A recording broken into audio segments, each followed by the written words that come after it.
Il y a des histoires qui n'arrivent pas annoncées. Elles ne frappent pas à la porte, n'envoient pas de message, ne nous laissent pas le temps de nous préparer. Elles arrivent, comme cet après-midi-là est arrivé pour Léa Morel, avec une petite valise à la main, une adresse griffonnée sur un morceau de papier plié au fond de la poche de son manteau, et le cœur partagé entre l'espoir d'une vie différente et la peur de trop vouloir ce qui ne lui appartenait pas.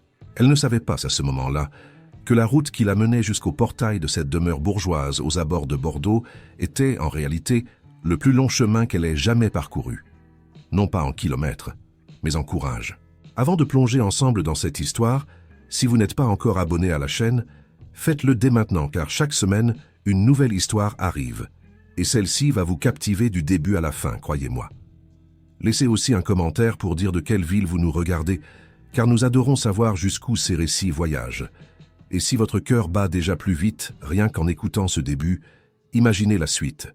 Laissez un like et allons-y ensemble. Le portail était en fer forgé sombre, haut, avec des arabesques travaillées qui semblaient vouloir dire au monde qu'à l'intérieur régnait un autre ordre des choses. Léa hésita quelques secondes avant d'appuyer sur l'interphone. Elle prit une grande inspiration.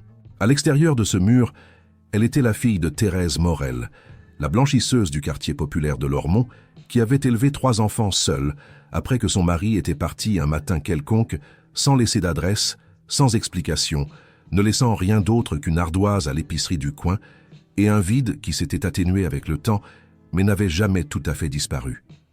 À l'intérieur, elle serait Léa, la nouvelle employée de maison. Simple, comme cela. Simple et dangereux à la fois. L'interphone grésilla. Une voix masculine, sèche et directe lui dit simplement qu'elle pouvait entrer. Le chemin jusqu'à l'entrée principale était bordé d'arbres centenaires, dont les branches s'entrelacent pour former une sorte de toit naturel qui filtrait la lumière de fin d'après-midi en bande dorée sur le pavage de pierre.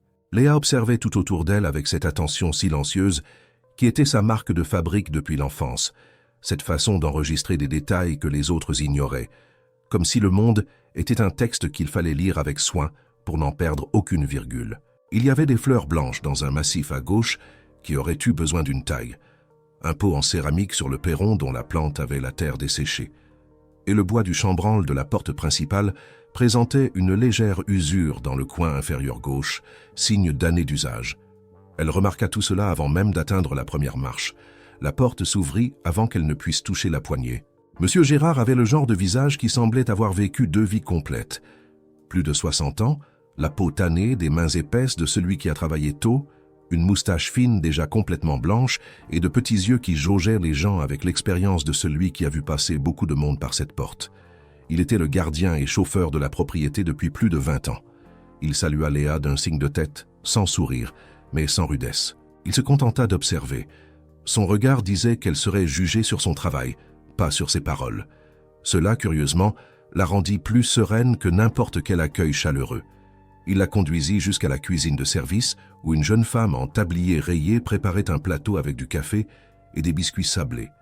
Manon avait environ 22 ans, des cheveux bouclés attachés en un chignon rapide et un sourire facile qui semblait être sa façon d'affronter le monde. « Bienvenue parmi nous », lança Manon. « Tu vas te plaire ici. Le travail est exigeant, mais la maison est magnifique et le patron ne crie jamais. Crois-moi, ne pas se faire hurler dessus, c'est déjà beaucoup. » Léa posa sa valise au sol et regarda autour d'elle. La cuisine était immense, d'une propreté éclatante, équipée avec une précision qui frisait l'excès. Chaque chose avait sa place. Chaque chose était à sa place. Ce détail ne lui échappa pas. « Où puis-je déposer mes affaires ?» demanda-t-elle. Monsieur Gérard l'emmena vers une petite chambre à l'arrière de la propriété, séparée de la maison principale par une galerie couverte. C'était simple, mais propre et fonctionnel. Un lit, une place, une commode en bois, une petite fenêtre donnant sur le jardin de derrière où des glycines s'emparèrent du mur avec une détermination silencieuse. Léa posa sa valise sur le lit et resta debout au milieu de la pièce un instant, laissant le silence s'installer. C'était un silence différent de celui qu'elle connaissait. Ce n'était pas le silence vide de l'appartement où elle avait vécu ces dernières années, celui qui faisait mal parce qu'il n'était qu'absence. C'était un silence chargé de quelque chose qu'elle ne parvenait pas encore à nommer. Quelque chose attendait dans cette maison. Elle ne savait pas quoi, mais elle le sentait. Le patron, Adrien de Valmont, Elle le vit pour la première fois le lendemain, tôt le matin. Il était plus grand qu'elle ne l'avait imaginé, les épaules larges et la posture droite, avec cette fermeté dans le mouvement qui ne venait pas du sport, mais du caractère. Il avait la quarantaine, des cheveux sombres marqués de quelques fils d'argent aux tempes et une expression qui semblait avoir été construite au fil des ans pour en révéler le moins possible. Ce n'était pas un visage fermé par arrogance. C'était un visage fermé par habitude, par choix, par l'accumulation silencieuse de quelqu'un qui avait appris que trop en montrer coûtait cher. Il passa dans le couloir du salon principal, un café à la main, s'arrêta lorsqu'il la vit organiser les vases de la bibliothèque avec une concentration qu'il n'attendait manifestement pas et resta immobile 2 ou 3 secondes avant de poursuivre son chemin. Il ne dit pas bonjour, elle non plus. Mais quelque chose fut dit dans ces secondes, dans cette pause qu'aucun des deux ne pourrait expliquer correctement, et ils continuèrent leur route comme si de rien n'était. Pourtant, il s'était passé quelque chose. Léa passa ses premiers jours plongée dans le travail avec une intensité que Manon observait avec un mélange d'admiration et d'étonnement léger. Elle nettoyait avec une méthode presque chirurgicale, organisée avec une logique qui respectait l'espace original tout en le rendant plus efficace, et avait l'habitude de vérifier 2 fois avant de considérer une tâche terminée. Thérèse, sa mère, disait souvent qu'elle était née avec une règle dans la tête. Léa n'avait jamais su s'il s'agissait d'un compliment ou d'un reproche. Le jardin de devant devint son endroit préféré au petit matin, quand la lumière était encore basse et que l'air portait cette fraîcheur que la chaleur de la journée effacerait en quelques heures. Il y avait des fleurs jaunes dans l'un des massifs qui s'épanouissaient avec une générosité semblant défier la sécheresse du sol environnant, et elle passait toujours quelques minutes à les observer avant de commencer à ramasser les feuilles mortes sur l'allée de gravier. C'était un petit rituel privé qui l'aidait à commencer chaque journée à zéro. C'est dans cette routine matinale qu'elle commença à percevoir quelque chose qui ne figurait pas dans son contrat de travail. Des femmes. Presque chaque jour ouvrable, entre le milieu de la matinée et le début de l'après-midi, une voiture élégante s'arrêtait devant le portail. Elle venait seule, pour la plupart, bien habillée, parfumée, avec cet air de celles qui n'ont pas l'habitude d'entendre non. Certaines apportèrent des fleurs. Une fois, l'une d'elles apporta un panier de produits fins avec un énorme ruban. Une autre arriva dans une Mercedes blanche, portant une robe qui coûtait plus cher que 3 mois de salaire de Léa réunis. Elle observait de loin, toujours de loin, feignant de balayer l'allée ou de désherber un massif. Elle voyait le portail s'ouvrir, la femme entrer, la porte de la demeure se refermer. Et puis 10 ou 15 minutes plus tard, au maximum, la femme ressortait par le même portail d'un pas oscillant entre l'irritation contrôlée et l'embarras mal déguisé. Aucune ne restait, aucune n'était rappelée. Manon, qui avait l'œil à tout ce qui la regardait et à une bonne partie de ce qui ne la regardait pas, confirma avec une désinvolture presque comique ce que Léa observait. « Ce sont des candidates », dit-elle un après-midi alors qu'elle pliait des draps dans le couloir du premier étage. Sa famille n'arrête pas de lui en envoyer. Sa tante surtout, cette Hélène de Valmont. Elle s'est mis en tête qu'Adrien doit se marier, avoir un héritier, maintenir le nom vivant dans les bons cercles. Elle en a envoyé je ne sais combien au fil des ans. Il les reçoit toutes, discute quelques minutes et les congédie. Sans drame, sans discussion. Juste non. Pourquoi ? Demanda Léa sans réfléchir, ne réalisant qu'elle avait parlé à voix haute que lorsque Manon la regarda avec un sourire en coin. « Ça, ma belle, c'est la question à 1 million d'euros. » Léa haussa les épaules et se concentra sur le drap qu'elle pliait, mais la question resta. Elle resta avec elle tout le reste de l'après-midi. Elle resta quand elle retourna dans sa petite chambre.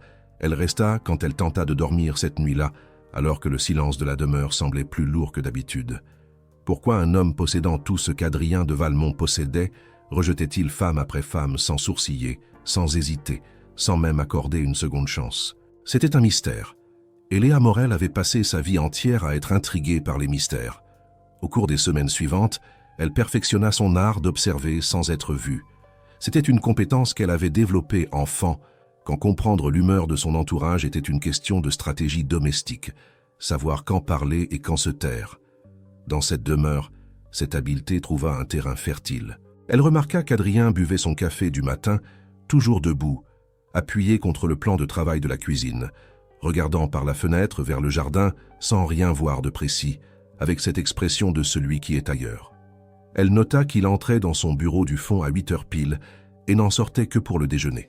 et que lorsqu'il y était, il détestait être interrompu, que ce soit par un appel ou un coup à la porte inutile. Elle remarqua qu'il avait l'habitude de se laisser de petits mots écrits à la main, des notes de réunion, des rappels, des listes éparpillées sur son bureau avec un désordre qui contrastait avec l'ordre impeccable du reste de la maison. Elle remarqua aussi qu'il possédait une étagère entière de livres qui n'étaient pas là pour la décoration. Les reliures étaient usées aux bons endroits, là où le pouce se pose pour tenir le livre ouvert. Quelqu'un avait lu tous ces livres pour de vrai, avec attention. Plus d'une fois pour certains.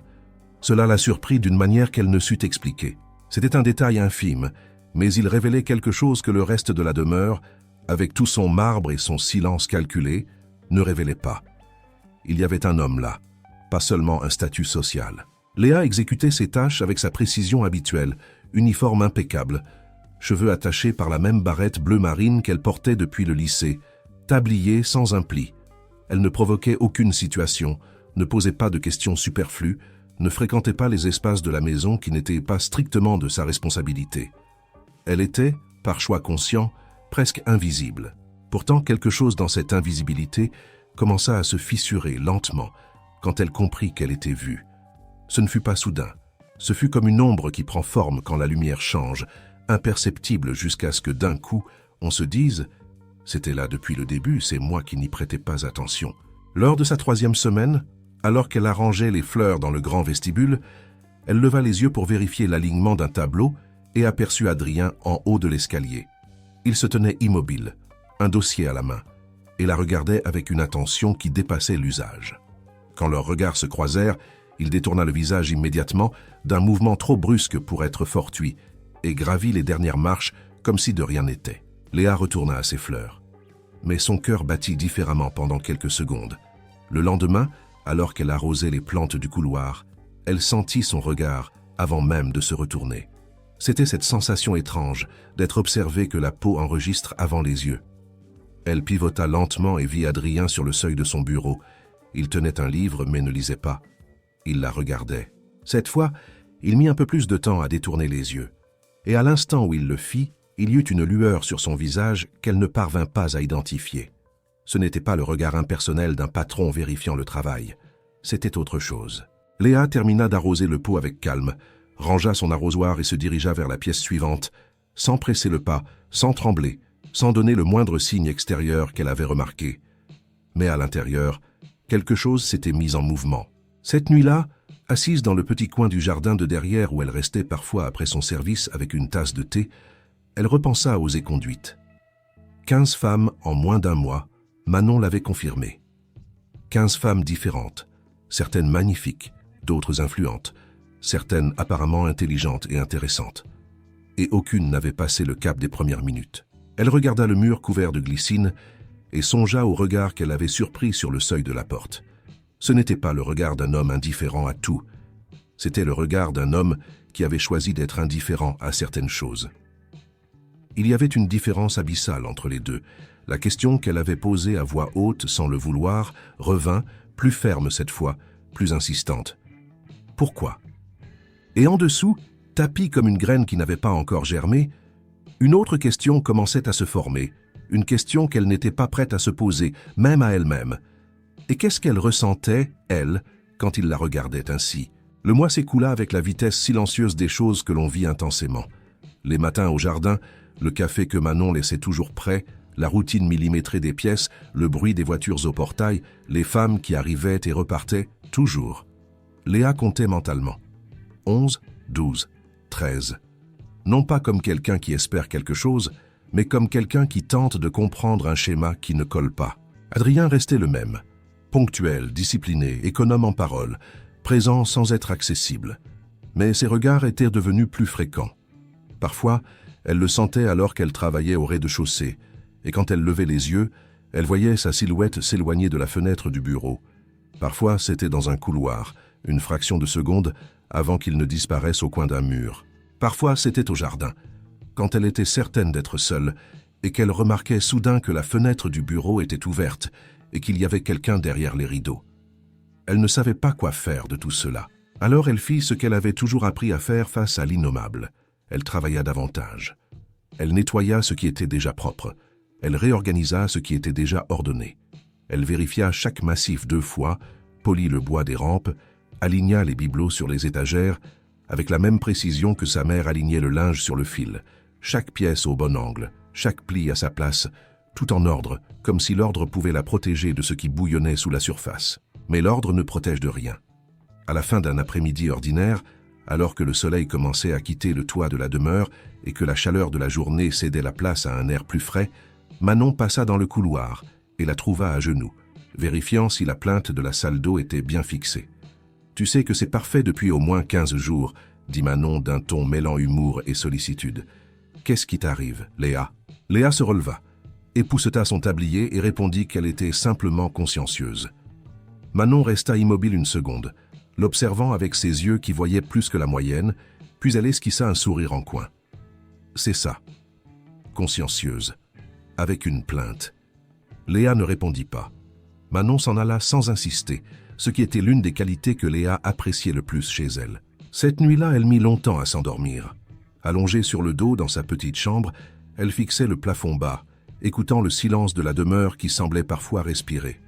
Elle pensa à sa mère, à ses lessives qui ne finissaient jamais, à ces matins où Thérèse Morel se levait avant l'aube sans se plaindre, sans rien demander, travaillant simplement. Elle pensa à son père parti, et à la façon dont cette absence lui avait appris, toute petite, que désirer trop fort ce qui n'était pas à soi finissait toujours de la même manière, par une perte.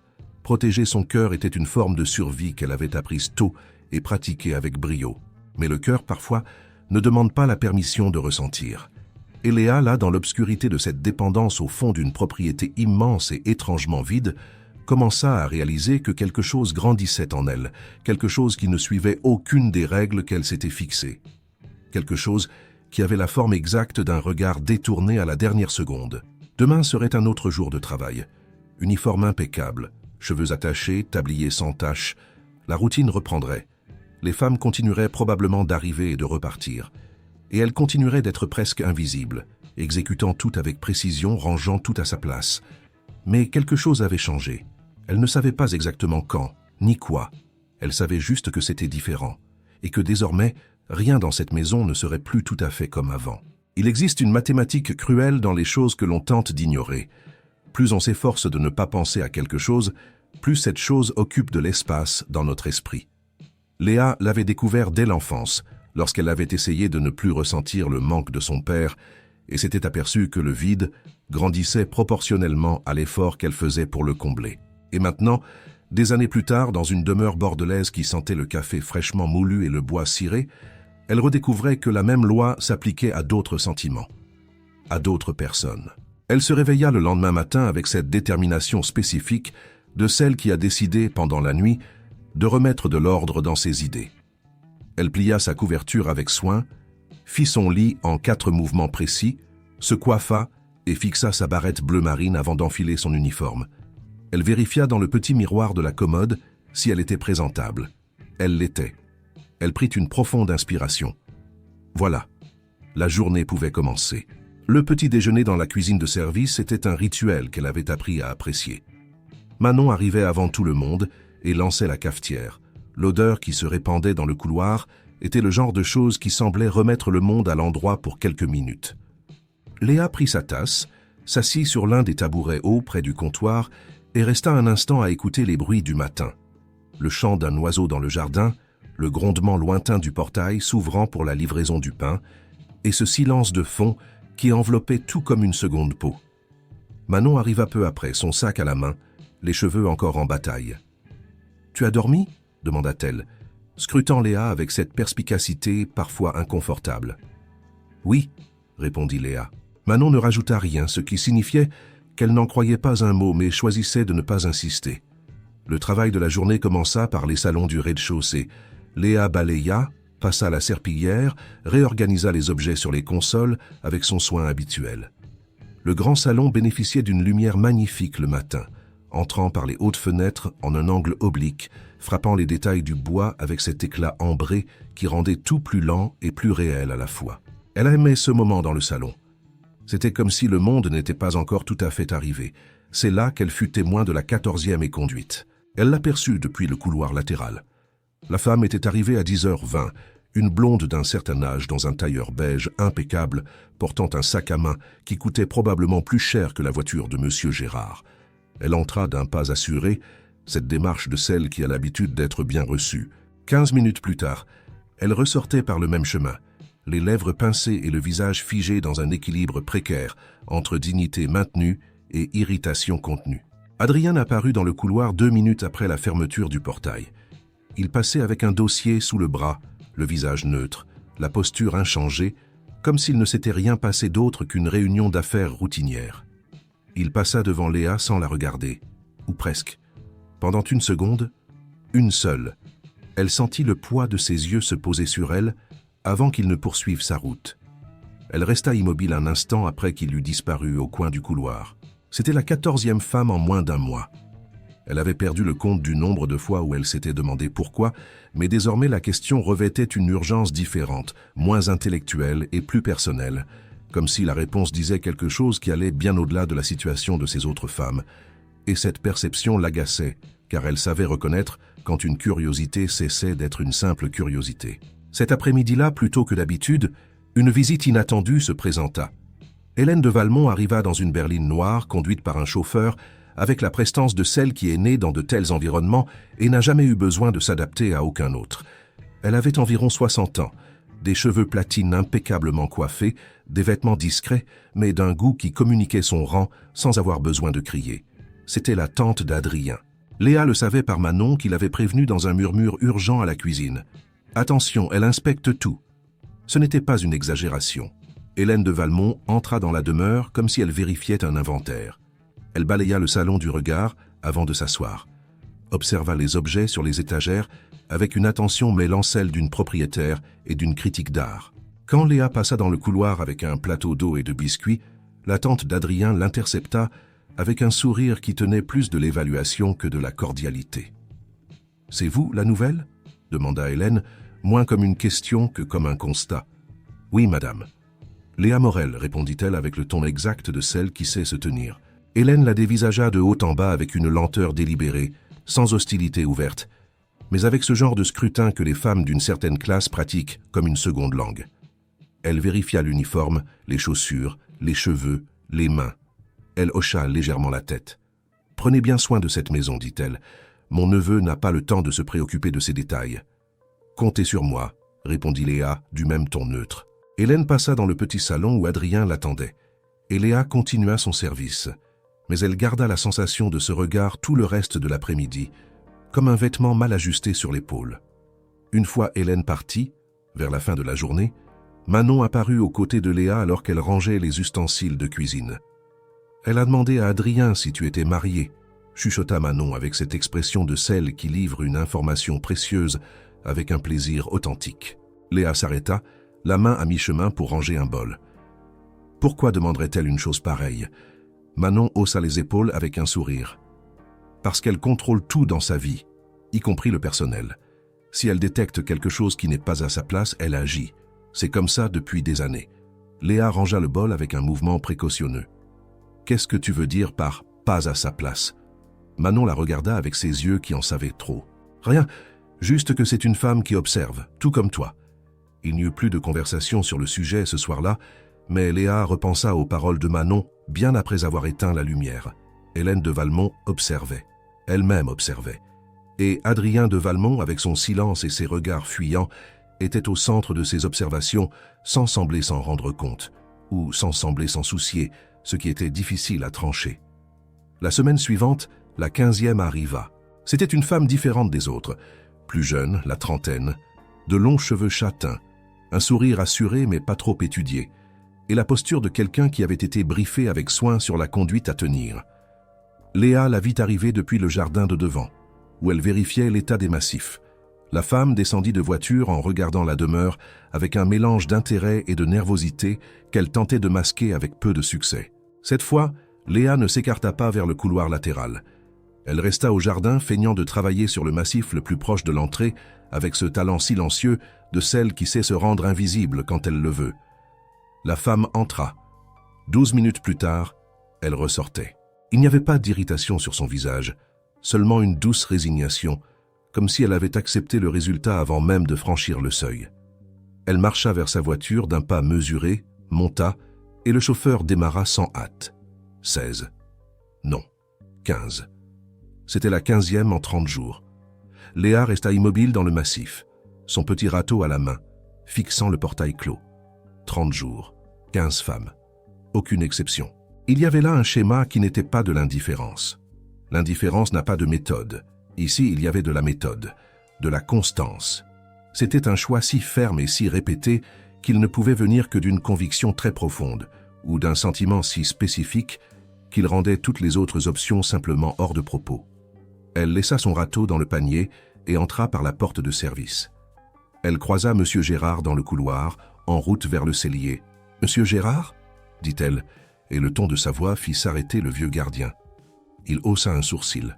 « Vous travaillez ici depuis longtemps », commença Léa avec prudence. « Le patron a toujours été comme ça. »« Comme quoi ?» Elle hésita une demi-seconde avant de répondre. « Seul ?» Monsieur Gérard resta silencieux un moment, et quand il parla, sa voix avait cette texture particulière de celui qui pèse chaque mot avant de le libérer. « Adrien de Valmont, dit-il lentement, est un homme qui sait très bien ce qu'il veut. Le problème, c'est qu'il passe tout son temps à essayer de se convaincre qu'il ne le veut pas. » Léa attendit, mais Monsieur Gérard ne rajouta rien. Il hocha légèrement la tête, comme si la conversation était arrivée au point exact qu'il avait choisi, et poursuivit son chemin. Elle resta plantée dans le couloir, cette phrase résonnant en elle avec une clarté grandissante. Cette nuit-là, elle écrivit une lettre à sa mère qu'elle n'envoya jamais. C'était une vieille habitude, commencée à l'adolescence quand les choses étaient trop difficiles à dire tout haut mais avaient besoin d'un exutoire. Elle écrivait et gardait, ou écrivait et jetait. L'acte de poser les mots suffisait. Elle écrivit sur la demeure, sur le silence pesant qui s'y installait après 20 heures, sur le jardin qu'elle commençait à aimer plus qu'elle ne le devrait, sur Manon et sa façon directe de voir le monde, sur Monsieur Gérard, qui disait tout sans rien dire. Elle écrivit sur les 15 femmes et sur ce schéma qu'elle ne pouvait s'empêcher d'analyser. Puis elle s'arrêta, relut ce qu'elle avait écrit, et s'aperçut qu'elle n'avait pas écrit une seule fois le mot le plus évident de cet ensemble de pensées. Adrien. Elle avait décrit tout ce qui l'entourait sans jamais tracer le nom qui était au centre de tout, comme si ce nom était une frontière qu'elle n'était pas encore prête à franchir sur le papier, même seule, même sachant que la lettre n'irait nulle part. Elle ferma son carnet, éteignit la lumière. Elle resta allongée dans le noir, les yeux ouverts, écoutant le vent agiter les glycines sur le mur extérieur, et reconnut avec une lucidité qui faisait un peu mal que l'effort qu'elle faisait pour ne pas penser à certaines choses était la preuve la plus flagrante qu'elle y pensait tout le temps. La mathématique cruelle des choses que l'on tente d'ignorer. Cette semaine-là, Maître Fabien Laurent, ami et avocat d'Adrien, vint pour une réunion qui dura tout l'après-midi dans le bureau du fond. C'était un homme d'environ 45 ans, grand, portant des lunettes fines, avec une façon de parler à la fois précise et décontractée. Il salua Léa quand elle apporta le plateau d'eau et de café au bureau avec un sourire sincère et un regard dépourvu de toutes les tensions qu'elle avait l'habitude de ressentir dans cette maison. En sortant avant de refermer la porte, elle surprit un fragment de conversation. La voix de Fabien sur le ton de celui qui répète quelque chose pour la énième fois. « Tu ne peux pas continuer comme ça, Adrien, quelqu'un finira par s'en apercevoir. » Et la réponse d'Adrien, courte et définitive, « C'est déjà fait. » Léa ferma la porte avec précaution pour ne pas faire de bruit et resta immobile dans le couloir pendant 3 secondes qui lui parurent bien plus longues. Puis elle retourna à la cuisine avec le plateau vide, le cœur battant à un rythme légèrement différent, et se mit à laver les tasses avec une attention excessive pour une tâche si simple. Les mots restèrent. Elle ne les rappela pas, ne les analysa pas, ne construisit pas d'hypothèse sur leur signification. Elle les laissa simplement là, flottant dans un espace intérieur qu'elle gardait habituellement vide par précaution. Mais parfois, les espaces que l'on tente de garder vides sont précisément ceux qui se remplissent les premiers. Dans les jours qui suivirent, Adrien se mit à détourner le regard plus rapidement qu'auparavant. Si avant il y avait cette pause d'une seconde avant de tourner la tête, c'était maintenant immédiat, presque un réflexe, comme quelqu'un qui s'est brûlé une fois et qui redouble de prudence. C'était ironiquement plus révélateur que le regard lui-même. C'était comme essayer de cacher quelque chose, en le recouvrant de ses propres mains. L'acte de cacher confirmait l'existence de ce qui était dissimulé. Léa n'était pas naïve. Elle ne l'avait jamais été. Et même si elle voulait feindre de ne pas comprendre ce qui se jouait, Une partie d'elle, honnête et insistante, l'en empêchait. Elle choisit, durant cette période, une posture d'attente active. Elle continua son travail avec la même précision, resta presque invisible dans les espaces qui n'étaient pas les siens, continua de tout ranger à sa place, mais son invisibilité avait changé de nature. Avant, elle était invisible parce qu'elle n'avait pas été remarquée. Maintenant, elle était invisible parce qu'elle avait choisi de l'être. La différence était immense, et elle le savait. Le jardin de devant commença à devenir plus beau durant cette période. Non pas que les plantes aient changé, mais parce qu'elle consacrait plus d'attention au massif, taillait avec soin ce qui devait l'être, arrosait à l'heure exacte, vérifiait que la terre avait tout ce dont elle avait besoin. C'était comme si le jardin était le seul endroit où elle pouvait investir quelque chose sans craindre que cela ne lui soit repris. Un après-midi, en finissant de tailler les bordures du massif principal, elle remarqua qu'Adrien s'était arrêté sur le perron, à environ 5 mètres, et regardait le jardin. Pas elle. Le jardin. Mais le jardin était son œuvre, alors c'était presque la même chose. Il resta ainsi peut-être 1 minute en silence à observer, puis il dit une chose qu'elle n'attendait pas. C'est beaucoup mieux. C'étaient 3 mots. 3 mots prononcés d'une voix neutre, sans la regarder directement, sans ouverture pour une réponse.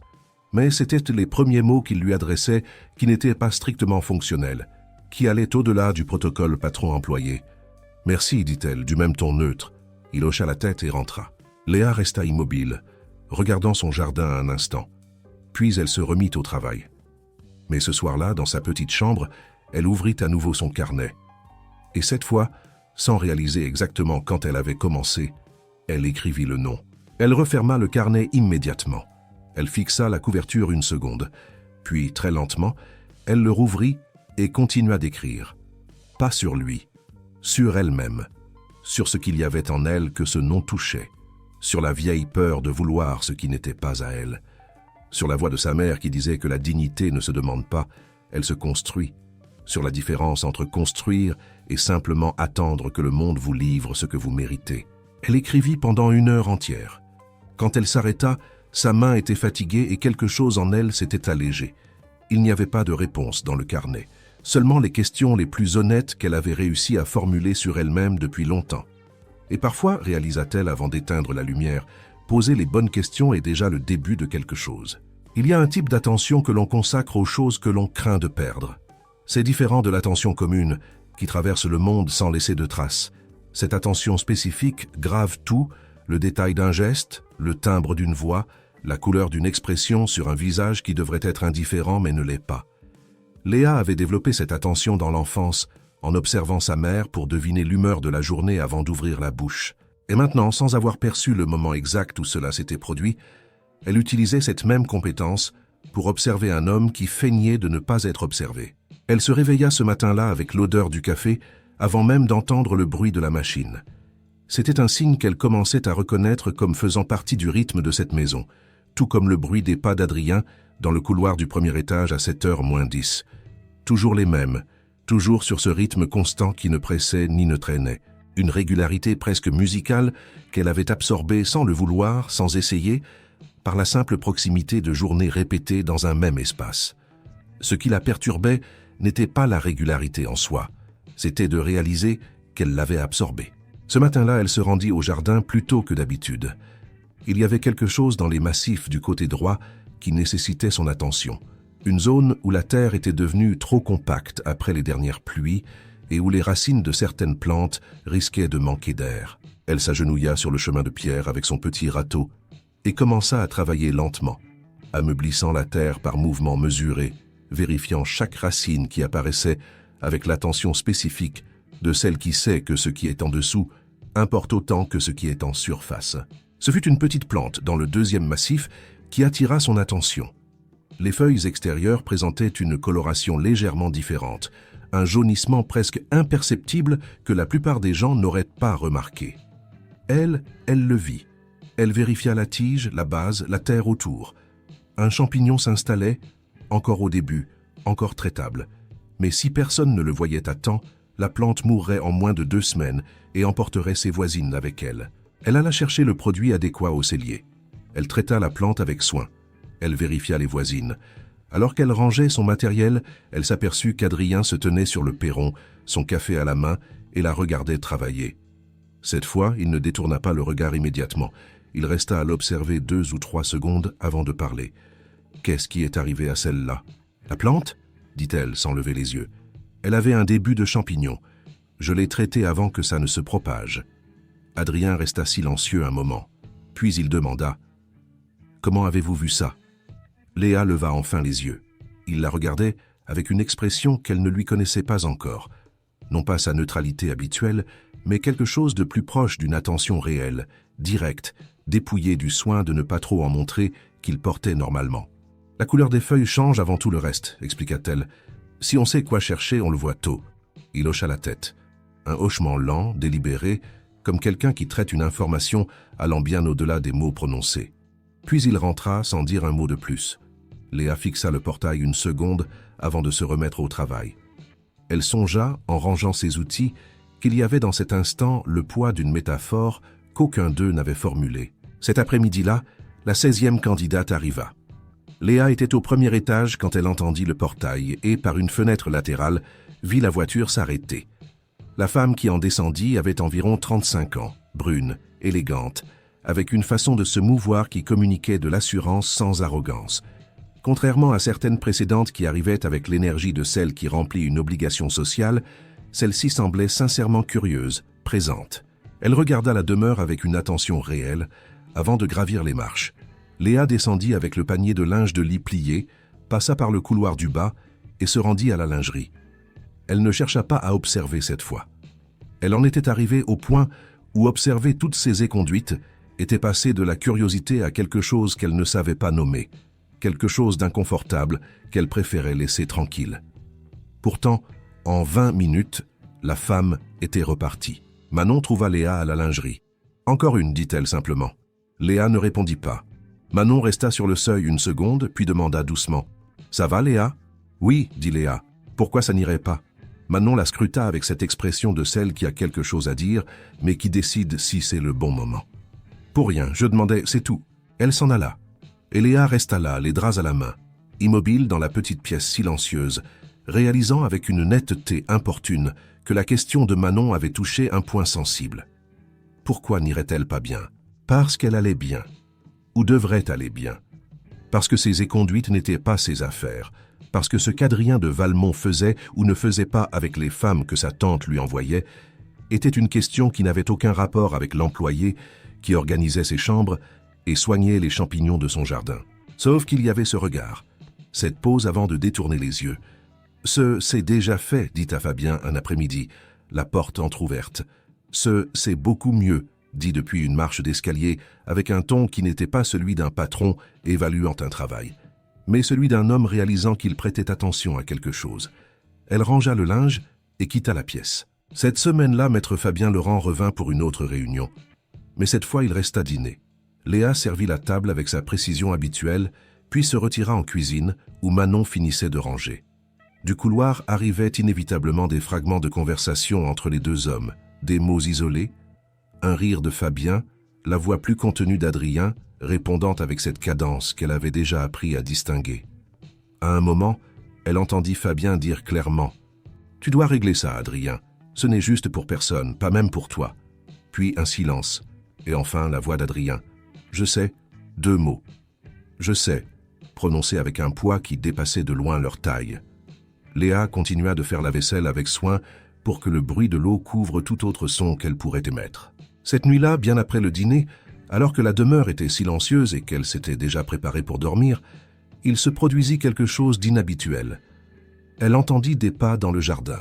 Ce n'était pas M. Gérard qui se rendait toujours au cellier avec un cliquetis de clés spécifique. C'étaient des pas plus lents, plus irréguliers, de quelqu'un qui n'allait nulle part en particulier. Elle se leva doucement, alla à la fenêtre de sa petite chambre et regarda le jardin de derrière. Adrien était là.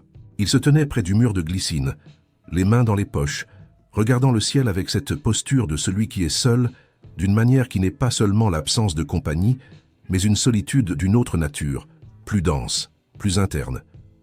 Il tenait une bouteille d'eau à la main qu'il ne buvait manifestement pas.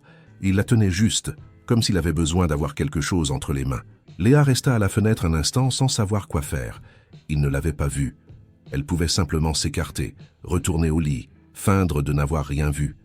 C'était le choix le plus simple et, probablement, le plus sensé. Mais alors il baissa le visage et se mit à regarder le massif qu'elle avait traité le matin même. Il y avait dans ce geste quelque chose de petit et de très dense qu'elle reconnut. C'était le regard de quelqu'un qui trouvait dans un détail du monde extérieur un reflet de ce qu'il portait en lui, comme si le massif guéri avait une conversation avec lui qu'elle n'était pas capable de traduire complètement. Elle s'écarta de la fenêtre, retourna au lit, resta allongée sur le dos, écoutant le silence. Il y a une ligne très ténue entre comprendre quelqu'un et commencer à ressentir pour cette personne quelque chose qui dépasse la compréhension. Léa avait étudié cette ligne avec soin ces derniers temps. Elle était restée du côté qui semblait sûr. Elle avait construit des arguments solides sur les raisons de sa présence là. Mais les lignes que l'on étudie avec trop de soin sont généralement celles que l'on est déjà en train de franchir alors que l'on pense encore avoir les pieds ancrés au sol. Dans les jours qui suivirent, elle passa à un autre type d'attention. Non plus l'attention qui catalogue et analyse, l'attention qui ressent. Elle remarqua qu'il avait l'habitude de passer sa main dans ses cheveux quand il réfléchissait à quelque chose de difficile, un geste presque imperceptible qui précédait toute décision importante. Elle nota que lorsqu'il riait, ce qui arrivait rarement, le rire partait d'abord de ses yeux avant d'atteindre sa bouche, et que cet intervalle révélait une authenticité qui contrastait avec son soin habituel de n'en montrer que le minimum. Elle remarqua que lorsque Fabien venait, Adrien affichait une légèreté différente pendant des heures, comme si la présence de son ami servait de soupape à tout ce qui restait enfermé le reste du temps. Elle remarqua que lorsqu'elle entrait dans une pièce où il se trouvait, il y avait une réorganisation subtile de sa posture, non pas un éloignement, mais un ajustement, comme quelqu'un qui était détendu et se souvient soudain qu'il est observé. Et puis, elle remarqua qu'elle était devenue capable de percevoir tout cela, ce qui signifiait qu'elle était bien plus proche du danger qu'elle ne l'avait admis. La conversation avec sa mère eut lieu un samedi après-midi au téléphone. Léa était dans le petit coin du jardin de derrière, le portable à l'oreille, et Thérèse Morel, à l'autre bout du fil, parlait du quotidien avec cette objectivité pratique qui était sa marque. La lessive de la semaine, la facture d'eau qui avait augmenté, la voisine d'en face qui avait coupé le tuyau sans prévenir. Des choses du monde concret qui ancrèrent Léa dans un sens de la réalité que la demeure rendait parfois poreux. Puis Thérèse posa la question que seules les mères savent poser. « Tu vas bien, ma fille? Vraiment ?»« Oui, » dit Léa. Silence de 3 secondes.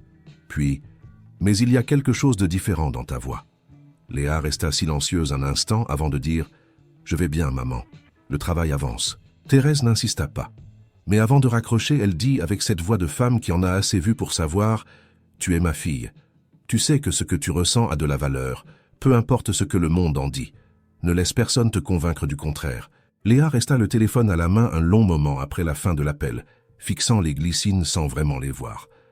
Thérèse ne savait jamais exactement ce qui se passait, mais elle savait toujours qu'il y avait quelque chose. C'était un talent que Léa n'avait hérité que partiellement, assez pour percevoir quand quelque chose se formait, mais pas toujours assez pour agir à temps. Agir comment? Avec qui? Pourquoi? Il y avait 1 million de raisons pratiques, sociales, logiques, pour ne pas agir du tout. La distance entre patron et employé n'était pas seulement économique, c'était une frontière construite par des années d'attente, de rôles sociaux, de qu'en dira-t-on. C'était le genre de distance que le monde maintient avec soin, car lorsqu'elle disparaît, les histoires qui en résultent sont souvent compliquées à gérer. Et Léa le savait. Elle avait grandi en sachant de manière différente mais tout aussi incisive ce qui arrivait quand on désirait ce qui n'était pas à soi. Mais elle savait aussi, et c'était là le problème, que le mot « soi » n'était pas aussi simple qu'il n'y paraissait. Qu'est-ce qui était à lui? Qu'est-ce qui était à elle? La demeure était à lui. Le travail était à elle. Le statut était à lui. L'effort était à elle. Mais les sentiments n'avaient pas d'adresse enregistrée. Les sentiments ne respectaient pas la ligne entre patron et employé avec la même efficacité que l'uniforme et le tablier. Elle alla se coucher ce soir-là avec cette pensée. Et la pensée fut de la taille de la nuit entière. 2 jours plus tard, il arriva quelque chose qu'elle n'avait pas prévu. C'était en fin d'après-midi. Elle finissait son travail au 1er étage quand elle descendit l'escalier et croisa Adrien qui montait. Le couloir était assez large pour 2 et ils passèrent l'un à côté de l'autre avec l'espace exact du protocole. Mais à l'instant où ils se croisèrent, quelque chose tomba du dossier qu'il portait. Une feuille, une seule, qui plana lentement jusqu'à une marche. Ils se baissèrent tous les deux en même temps. Les doigts de Léa touchèrent le papier une fraction de seconde avant les siens, et quand ils relevèrent les yeux, ils étaient à une trentaine de centimètres l'un de l'autre, plus proches qu'ils ne l'avaient été durant tous ces mois où cette maison les avait réunis dans le même espace. Adrien resta immobile une seconde, elle aussi. C'était une distance infime, assez petite pour qu'elle voie, pour la première fois de près, qu'il y avait une nuance spécifique dans ses yeux, un gris-vert qu'elle n'avait pas remarqué car elle n'avait jamais été assez proche. Et il y avait dans ses yeux, à cet instant, quelque chose qui n'était pas la neutralité habituelle. C'était quelque chose de plus vivant, de plus ardent, comme une braise qui n'est pas encore flamme, mais qui n'est définitivement pas froide. Elle lui tendit le papier. Il le prit sans quitter ses yeux des siens une seconde. « Merci, dit-il. »« De rien, répondit-elle. » Et ils continuèrent dans des directions opposées, elle descendant, lui montant, sans un mot de plus. Mais Léa arriva à la cuisine avec un cœur qui battait sur un rythme qui n'était pas celui du protocole. Cette nuit-là, elle n'ouvrit pas son carnet. Elle resta assise sur le bord de son lit un moment, les mains sur les genoux, regardant la petite fenêtre où la lumière du jardin entrait de biais. Elle reconnaissait quelque chose qu'elle avait tenté de ne pas admettre pendant assez longtemps pour savoir que l'admettre était inévitable. Ce n'était pas de l'admiration, ce n'était pas du respect professionnel, ce n'était pas la curiosité naturelle de celui qui observe des schémas et veut comprendre ce qu'il y a dessous. C'était autre chose. C'était la chose qu'elle avait appris à garder comme le seul bien qui ne pouvait lui être ravi. Et cela grandissait en elle avec une solidité qui l'effrayait, car les choses solides sont les plus difficiles à défaire. Elle éteignit la lumière sans savoir quoi faire de tout cela. Mais savoir quoi faire n'était pas, pensa-t-elle lentement en fermant les yeux, la même chose que savoir que cela existait.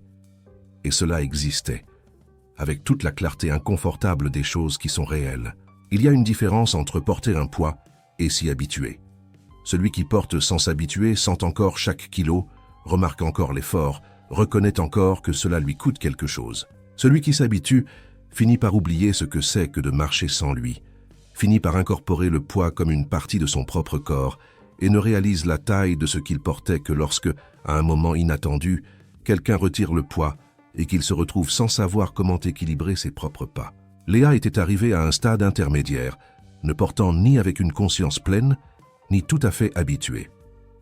Elle vivait avec ce sentiment suspendu dans une sorte de parenthèse interne, présent tout le temps mais sans verbe, sans substantif, sans aucune action qui le ramènerait sur le plan concret des choses qui existent.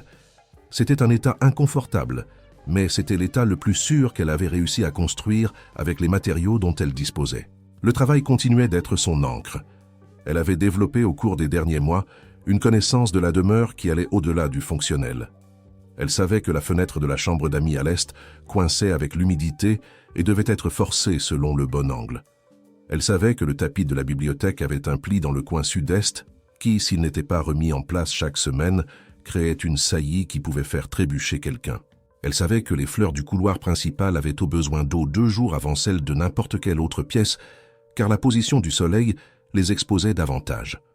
Elle savait que le café qui restait dans la cafetière après 10 heures du matin devenait amer et devait être jeté, et qu'Adrien n'aimait pas le café amer mais ne disait jamais rien, se contentant de laisser sa tasse à moitié vide. Cette dernière observation, elle l'avait gardée en silence pendant des semaines jusqu'à ce qu'un matin, elle change la cafetière avant 10 heures sans que personne ne le lui demande. Et quand Adrien passa par la cuisine plus tard et trouva du café frais, il s'arrêta, regarda la cafetière, puis la regarda elle, avec une expression qui dura moins de 2 secondes, mais qu'elle sut interpréter. C'était de la reconnaissance, pas un remerciement verbal, de la reconnaissance. La perception que quelqu'un avait prêté attention à une petite chose qu'il n'avait jamais mentionnée. Il ne dit rien, elle non plus. Mais quelque chose avait été communiqué avec précision. C'est à cette époque qu'Hélène de Valmont revint pour sa visite mensuelle. La tante d'Adrien avait ce genre de présence qui réorganisait l'environnement dès qu'elle entrait. Pas de façon ostentatoire, mais d'une manière spécifique. Les gens se tenaient légèrement plus droits, les gestes devenaient légèrement plus contenus, les voix descendaient d'un demi-ton sans que personne n'en ait donné l'instruction. C'était un pouvoir de chant, celui qui vient de décennies passées à occuper une place d'autorité sans jamais avoir besoin de l'expliciter. Elle arriva avec la ponctualité de celle qui n'est jamais en retard, car être en retard impliquerait que le temps d'une autre personne importe plus que le sien, et se rendit directement au salon principal où Adrien l'attendait. Léa était dans le couloir latéral et surprit le début de la conversation malgré elle. « Les familles Lefebvre et Rochefort viennent dîner la semaine prochaine, dit Hélène, de ce ton de celle qui informe. Ne demande pas. Je veux que le chef prépare le menu adéquat et que la maison soit comme elle doit l'être. » Adrien dit qu'il en était conscient. Hélène fit une pause, puis « Camille de Rochefort sera présente. C'est une jeune femme excellente. » Une autre pause. « Elle est venue ici il y a quelques semaines. »« Je sais, » répondit Adrien. « Et non. » Le silence qui suivit avait une qualité spécifique. Le silence de deux volontés qui se connaissent depuis des décennies et savent exactement où l'autre est la plus fragile. Hélène dit lentement, « Adrien, tu as 40 ans. Cette maison a besoin de vie. Le nom de Valmont a besoin de continuité. Je ne te demande pas d'ouvrir ton cœur à quelqu'un en 2 minutes. Je te demande de donner une chance honnête à ce que la vie t'offre. » Adrien mit un moment à répondre. Et quand il le fit, sa voix était dans cette tonalité spécifique de celui qui est précis à l'extrême, car c'est la seule façon de clore le sujet. Le problème n'est pas ce que la vie m'offre. Le problème, c'est que je sais déjà ce que je veux. Et ce n'est pas sur cette liste. Léa s'était éloignée doucement dans le couloir avant d'entendre quoi que ce soit d'autre. Elle descendit à la cuisine d'un pas silencieux et resta immobile devant l'évier un instant, les mains appuyées sur le bord, regardant par la fenêtre qui donnait sur le jardin de derrière. Les mots lui étaient parvenus de façon fortuite, sans intention, comme beaucoup d'autres choses dans cette maison qu'elle avait absorbées malgré elle. Mais ceux-là avaient un poids différent, un poids qu'elle ne pouvait pas simplement archiver avec le reste et reprendre son travail comme si de rien n'était. Manon entra par la porte de service avec un sac de courses et trouva Léa plantée devant l'évier avec cette expression.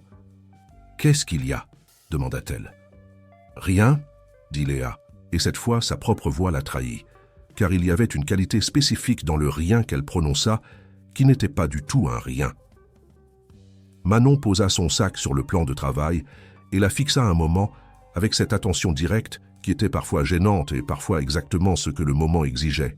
« Léa, dit-elle doucement, est-ce que tu as conscience de ce qui t'arrive » Léa ne répondit pas. Manon tira un tabouret et s'assit dans la position de celle qui ne compte pas partir avant que la conversation ne soit terminée. « Je ne juge pas, dit-elle. Je ne jugerai jamais. Mais tu es mon ami, ou du moins la version la plus proche d'une amie que cette demeure m'ait donnée, et je tiens à toi. Alors je vais te dire une chose, et tu décideras de ce que tu en feras. » Elle attendit. Léa hocha très légèrement la tête. « Il ne te regarde plus comme un patron regarde une employée depuis au moins 2 mois, dit Manon. Et toi, tu ne le regardes plus comme une employée, regarde un patron depuis au moins autant de temps. J'ai des yeux en face des trous et je ne suis pas aveugle. Monsieur Gérard non plus. La différence, c'est que vous deux, vous continuez à faire comme si ça n'existait pas. » Elle se tut une seconde, puis continua. « Le problème quand on fait semblant trop longtemps, c'est que le simulacre finit par coûter plus cher. Il consomme plus d'énergie, plus d'attention, plus de choses dont tu aurais besoin pour d'autres choses importantes. » Léa resta silencieuse un long moment. Puis elle demanda « Et qu'est-ce que tu penses que je devrais faire ?» Manon se leva, reprit son sac et commença à ranger les courses avec cette désinvolture qui rendait tout plus facile à dire. « Je pense que tu devrais d'abord être honnête avec toi-même. Le reste, tu le régleras après. » Elle finit de ranger en silence, et elle s'en alla sans un mot de plus, car Manon avait le don de savoir quand assez était assez. Léa resta dans la cuisine un moment encore après son départ. Puis elle alla au jardin, non pas pour travailler, mais juste pour se tenir dans un espace ouvert où le plafond ne pressait pas et où l'air circulait. Être honnête avec elle-même. Elle avait évité cela avec une compétence presque professionnelle. Elle avait construit autour de son sentiment une série de couches qui semblaient très raisonnables de l'intérieur. C'était juste de l'admiration pour une personne complexe. C'était juste la curiosité naturelle de celui qui observe des schémas. C'était juste la chaleur humaine inévitable de 2 personnes partageant le même espace pendant des mois. Chaque couche avait sa logique. Chaque couche avait son argument. Et l'ensemble de ces couches avait créé une structure qui semblait solide, mais qui, lorsque Manon l'avait touchée d'une phrase simple, s'était révélée creuse en son centre. Elle resta au jardin jusqu'à ce que le soleil commence à décliner sur l'horizon et que la lumière prenne cette tonalité qui rend tout plus net et plus étrange à la fois. Et dans cette lumière, avec une honnêteté qui lui coûta quelque chose, elle s'avoua. Il avait grandi en elle, lentement et solidement, sans demander la permission, sans annoncer son arrivée. Un sentiment qui n'était ni de l'admiration, ni de la curiosité, ni la simple chaleur d'une cohabitation. C'était autre chose. La chose dont elle avait le plus appris à se méfier dans la vie. Et cette chose, reconnut-elle avec une lucidité qui faisait légèrement mal, s'était installée avec une solidité qui nécessiterait bien plus que de la simple volonté pour être défaite. Dans les jours qui suivirent, Léa fonctionna avec une double concentration. À l'extérieur, un travail impeccable, une routine précise, une présence discrète. À l'intérieur, un processus qui n'avait pas de nom défini mais qui était, par essence, la négociation silencieuse entre ce qu'elle ressentait et ce qu'elle jugeait viable de ressentir. Le dîner avec les familles Lefebvre et Rochefort eut lieu un jeudi.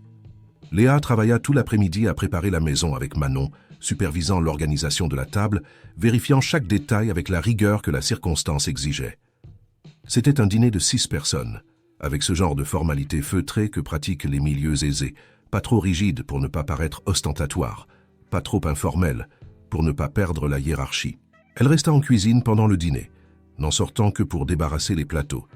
Mais lorsqu'elle passa par le couloir latéral pour chercher le 3e plateau, elle vit par l'entrebâillement de la porte assez pour confirmer ce qu'elle avait pressenti.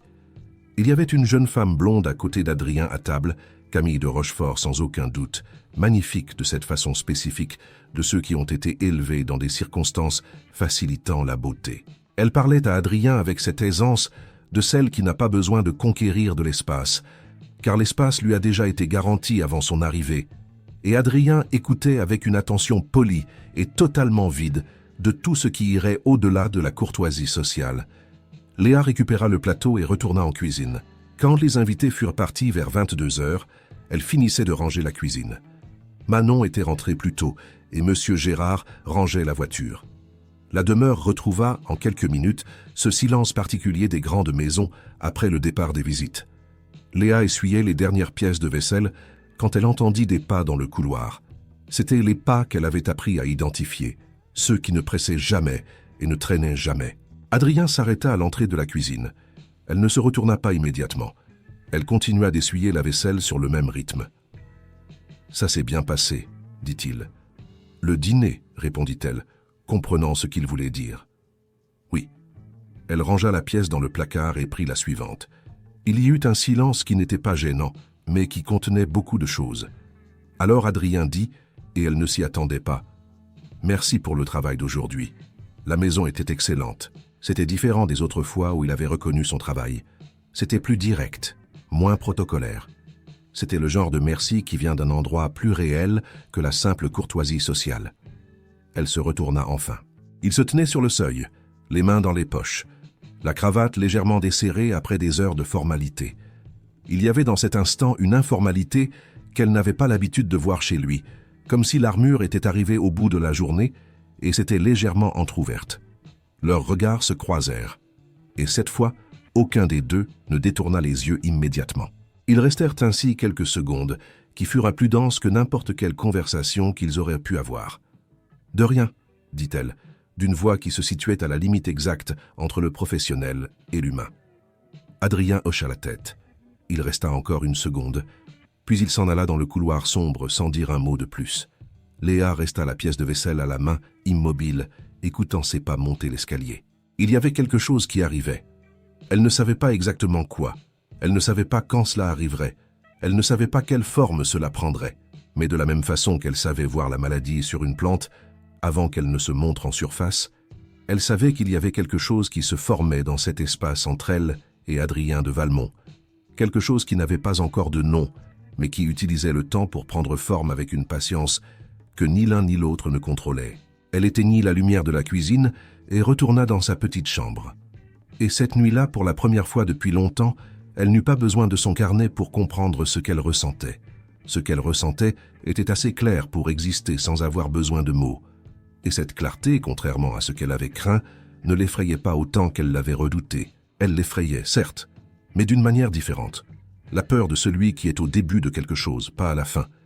Il y a des moments qui arrivent avec l'apparence de moments ordinaires et qui ne révèlent ce qu'ils sont vraiment qu'après coup, quand on regarde en arrière et qu'on réalise que c'était là le tournant, le point qui a séparé l'avant de l'après d'une façon que plus personne ne peut ignorer. Pour Léa, ce moment arriva un après-midi de week-end qui commença exactement comme tous les autres. C'était un samedi après-midi. L'air était lourd de cette chaleur humide qui précède l'orage et les arbres du jardin balançaient avec une lenteur paresseuse qui s'accordait au rythme différent que les week-ends imposaient à la demeure. Manon était partie plus tôt pour rendre visite à sa famille.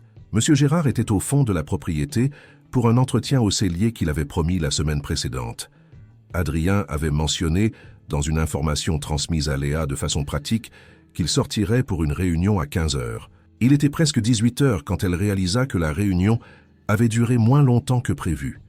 Elle terminait sa dernière tâche de la journée au premier étage, organisant la chambre d'amis qui avait été préparée inutilement pour le dîner précédent, quand elle entendit la porte d'entrée s'ouvrir et se refermer. Des pas au rez-de-chaussée, ceux qu'elle avait appris à distinguer. Puis, le silence. Elle finit ce qu'elle faisait, plia le dernier drap, le rangea. Elle prit le panier de linge qu'elle avait mis de côté pour le laver et descendit l'escalier. En passant devant le couloir du bureau, elle remarqua quelque chose. La porte était entr'ouverte. C'était inhabituel. Adrien était méticuleux avec cette porte. C'était l'une des rares choses dans la demeure qu'il contrôlait avec une attention presque obsessionnelle.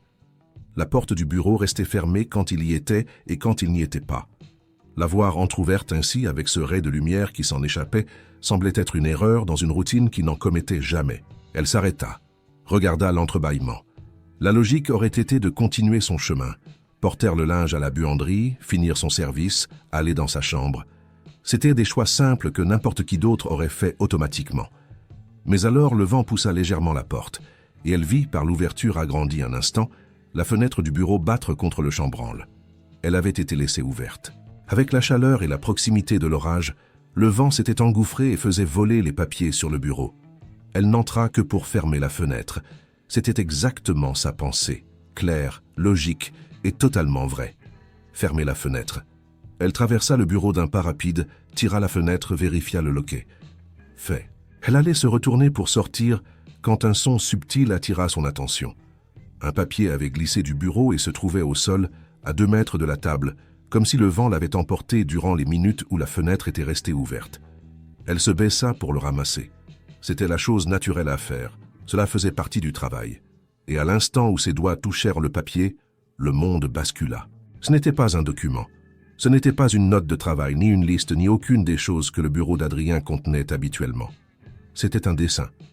Elle resta accroupie, tenant la feuille par les bords du bout des doigts, et mit quelques secondes à comprendre ce qu'elle voyait, car l'esprit fait parfois cela avec les choses trop inattendues pour être traitées immédiatement. Il refuse l'interprétation correcte et tente de faire entrer l'image dans des catégories plus logiques. Mais il n'y avait pas d'autre interprétation possible. C'était elle. Chaque trait avait été tracé avec une attention qui ne s'obtient qu'avec un temps et un dévouement prolongé. Le contour du visage, cet angle spécifique du menton qu'elle reconnaissait dans le miroir sans jamais avoir prêté attention au fait qu'il soit identifiable. La façon dont ses cheveux étaient attachés avec la barrette bleu marine, la même barrette de toujours, ce petit détail qu'elle portait si machinalement qu'elle avait cessé de se remarquer elle-même en train de la porter.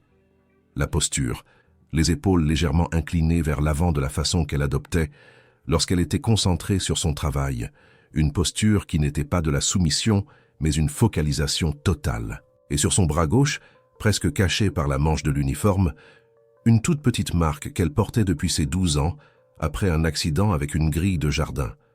Une marque si petite, si spécifique, qu'elle n'avait jamais imaginé que quelqu'un puisse la remarquer. Mais il l'avait remarquée, et il l'avait dessinée. Les mains de Léa tremblaient légèrement alors qu'elle retournait la feuille. De l'autre côté, il y avait des mots. Ils étaient écrits à la main, d'une écriture ferme qui avait du rythme, mais qui, par moments, se faisait plus serrée, plus pressée, comme si la main ne parvenait pas à suivre ce que la tête déversait. Elle lut lentement, puis elle relut. Car certaines choses ont besoin de temps pour infuser. Il écrivait sur elle avec une précision qui désarmait, pas avec des mots grandiloquents ou exagérés, mais avec la description dense et attentive de quelqu'un qui l'avait observée avec un dévouement qu'elle n'avait jamais soupçonné. Il écrivait sur la façon dont elle se déplaçait au jardin le matin, sur la concentration spécifique qu'elle mettait à résoudre un problème domestique, sur la façon dont elle parlait aux plantes comme si elle pouvait comprendre, non pas en mots, mais dans sa façon de les toucher. Il écrivait sur la sensation qu'elle laissait dans les pièces où elle passait, un ordre qui n'était pas froid mais vivant, comme si les espaces devenaient plus habitables après son passage. Et puis venait le poids central. Il écrivait sur l'admiration qui avait grandi en silence au fil des mois, sur un sentiment qu'il avait tenté de contenir et qu'il avait découvert impossible à réprimer plus longtemps, sur les 15 femmes qu'il avait reçues et congédiées sans hésitation, non par indifférence, non par frivolité, mais parce qu'il y avait une présence constante dans le même espace qui rendait toute autre présence simplement dénuée de substance par comparaison. Sur la peur, sur la ligne de démarcation, sur ce qu'on dirait en apprenant qu'Adrien de Valmont s'était épris de la femme qui entretenait sa demeure. Le mot était là, il avait utilisé le mot, il n'y avait aucune autre façon de l'interpréter.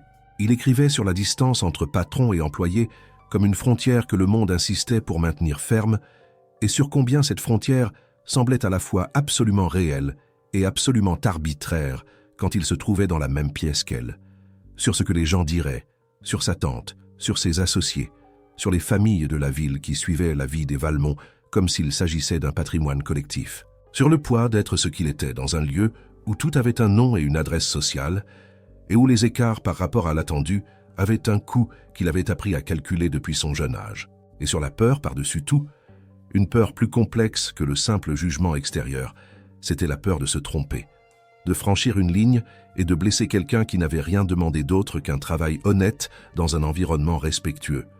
C'était la peur de lui-même, de qui il était dans cette équation, du pouvoir qu'il portait dans son rôle de patron et de la façon dont ce pouvoir rendait tout sentiment, aussi authentique soit-il, sujet à un examen qui faisait mal. Les mots étaient ceux d'un homme partagé, non pas par le doute sur ce qu'il ressentait, mais par la complexité de celui qui avait appris à se responsabiliser des conséquences de ses actes sur autrui. Léa resta debout à côté du bureau pendant un temps qu'elle ne saurait dire. Ce n'était ni 1 minute, ni 10. C'était le temps nécessaire pour que le monde réorganise ses propres axes. Elle reposa le papier à sa place avec un soin presque cérémoniel. Elle lissa les bords du bout des doigts, vérifia qu'il était approximativement dans l'angle où elle l'avait trouvé.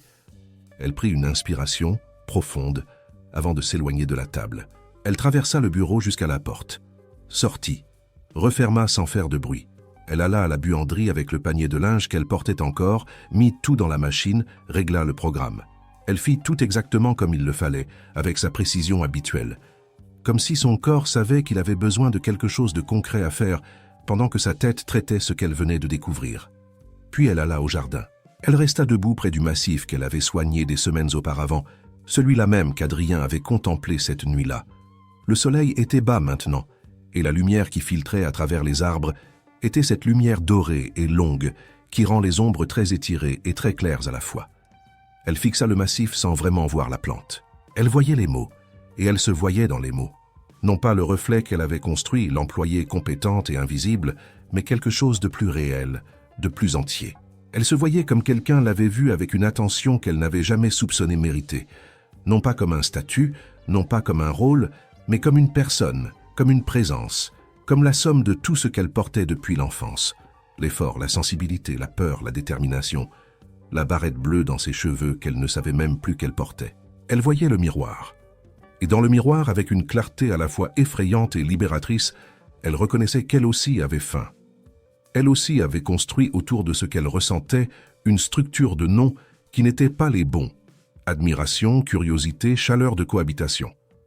Elle l'avait fait avec compétence, avec cette même organisation presque obsessionnelle qu'elle mettait en tout, car c'était la seule façon qu'elle connaissait de protéger ce qu'elle possédait.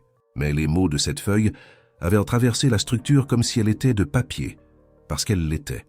Léa resta au jardin jusqu'à ce que la lumière change complètement et que l'air se rafraîchisse légèrement, cette fraîcheur de fin d'après-midi qui annonçait le début de la soirée.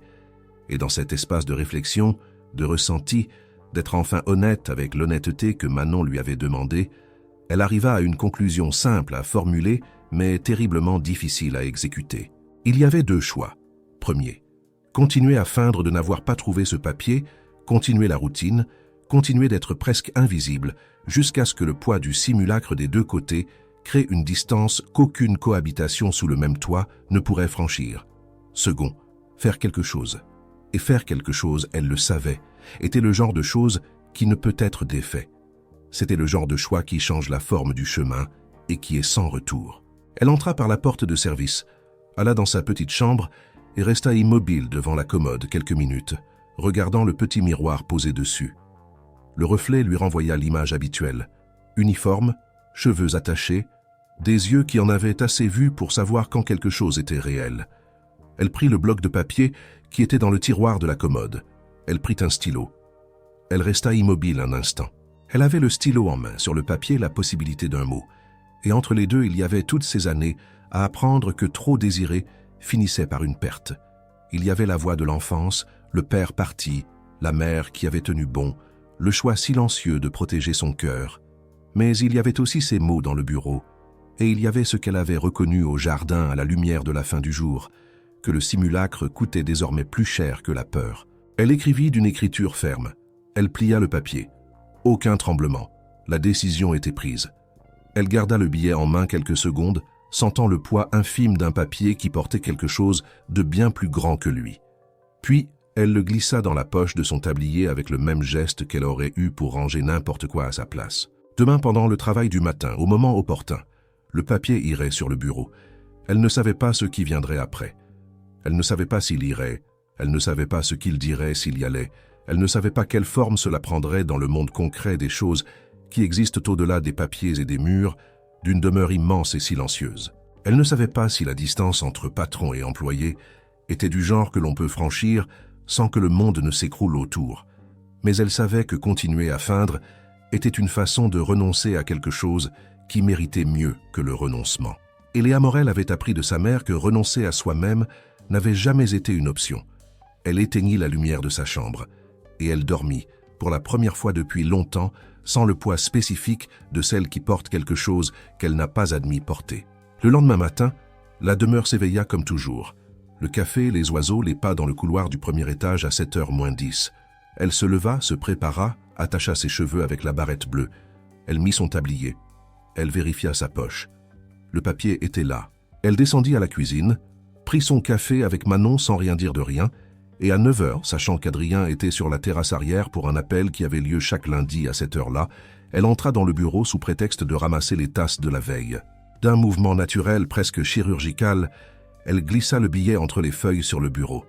Elle sortit sans presser le pas, et elle poursuivit son travail le reste de la matinée comme si de rien n'était. Pourtant, tout s'était déjà produit. Et maintenant, ce n'était plus qu'une question de temps pour que le monde extérieur commence à refléter ce qui s'était déplacé irréversiblement à l'intérieur. Il y a quelque chose de curieux dans le temps qui s'écoule après que l'on a pris une décision irrévocable. Il semble à la fois plus lent et plus accéléré que la normale. Plus lent parce que chaque minute porte le poids de l'attente, plus accéléré parce que la vie indifférente à vos décisions continue de se dérouler autour sans la moindre considération pour ce que vous ressentez. Léa le découvrit ce lundi-là. Le travail continua. Les pièces continuèrent de réclamer son attention. Manon continua de parler de sa famille. Monsieur Gérard continua avec son cliquetis de clés, et elle continua de tout faire avec sa précision habituelle, uniforme impeccable, tablier sans tache, comme s'il n'y avait pas un petit papier de quelques mots changeant de place à l'intérieur du bureau clos.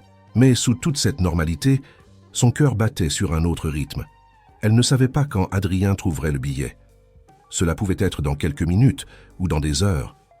Il se pouvait qu'il ouvre les papiers du bureau dès son retour de la terrasse ou qu'il reste dans ce dossier toute la journée avant qu'il ne le prenne. Elle n'avait aucun contrôle là-dessus, et le manque de contrôle sur le temps était l'un des aspects les plus inconfortables d'avoir mis cela en mouvement. Ce qu'elle pouvait contrôler, c'était elle-même, et elle le fit avec la discipline qu'elle avait apprise enfant. Travail, focus, présence. Une pièce à la fois, une tâche à la fois. Adrien revint de la terrasse à 10h15 et entra directement dans son bureau. Elle était dans le couloir latéral quand elle entendit la porte se fermer. Elle ne pressa pas le pas, ne ralentit pas. Elle continua.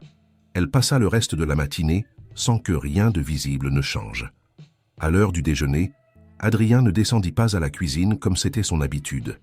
Manon prépara le plateau et alla le porter au bureau. Elle revint avec une expression neutre, qui ne révélait rien, ce qui signifiait qu'elle n'avait rien vu d'extraordinaire.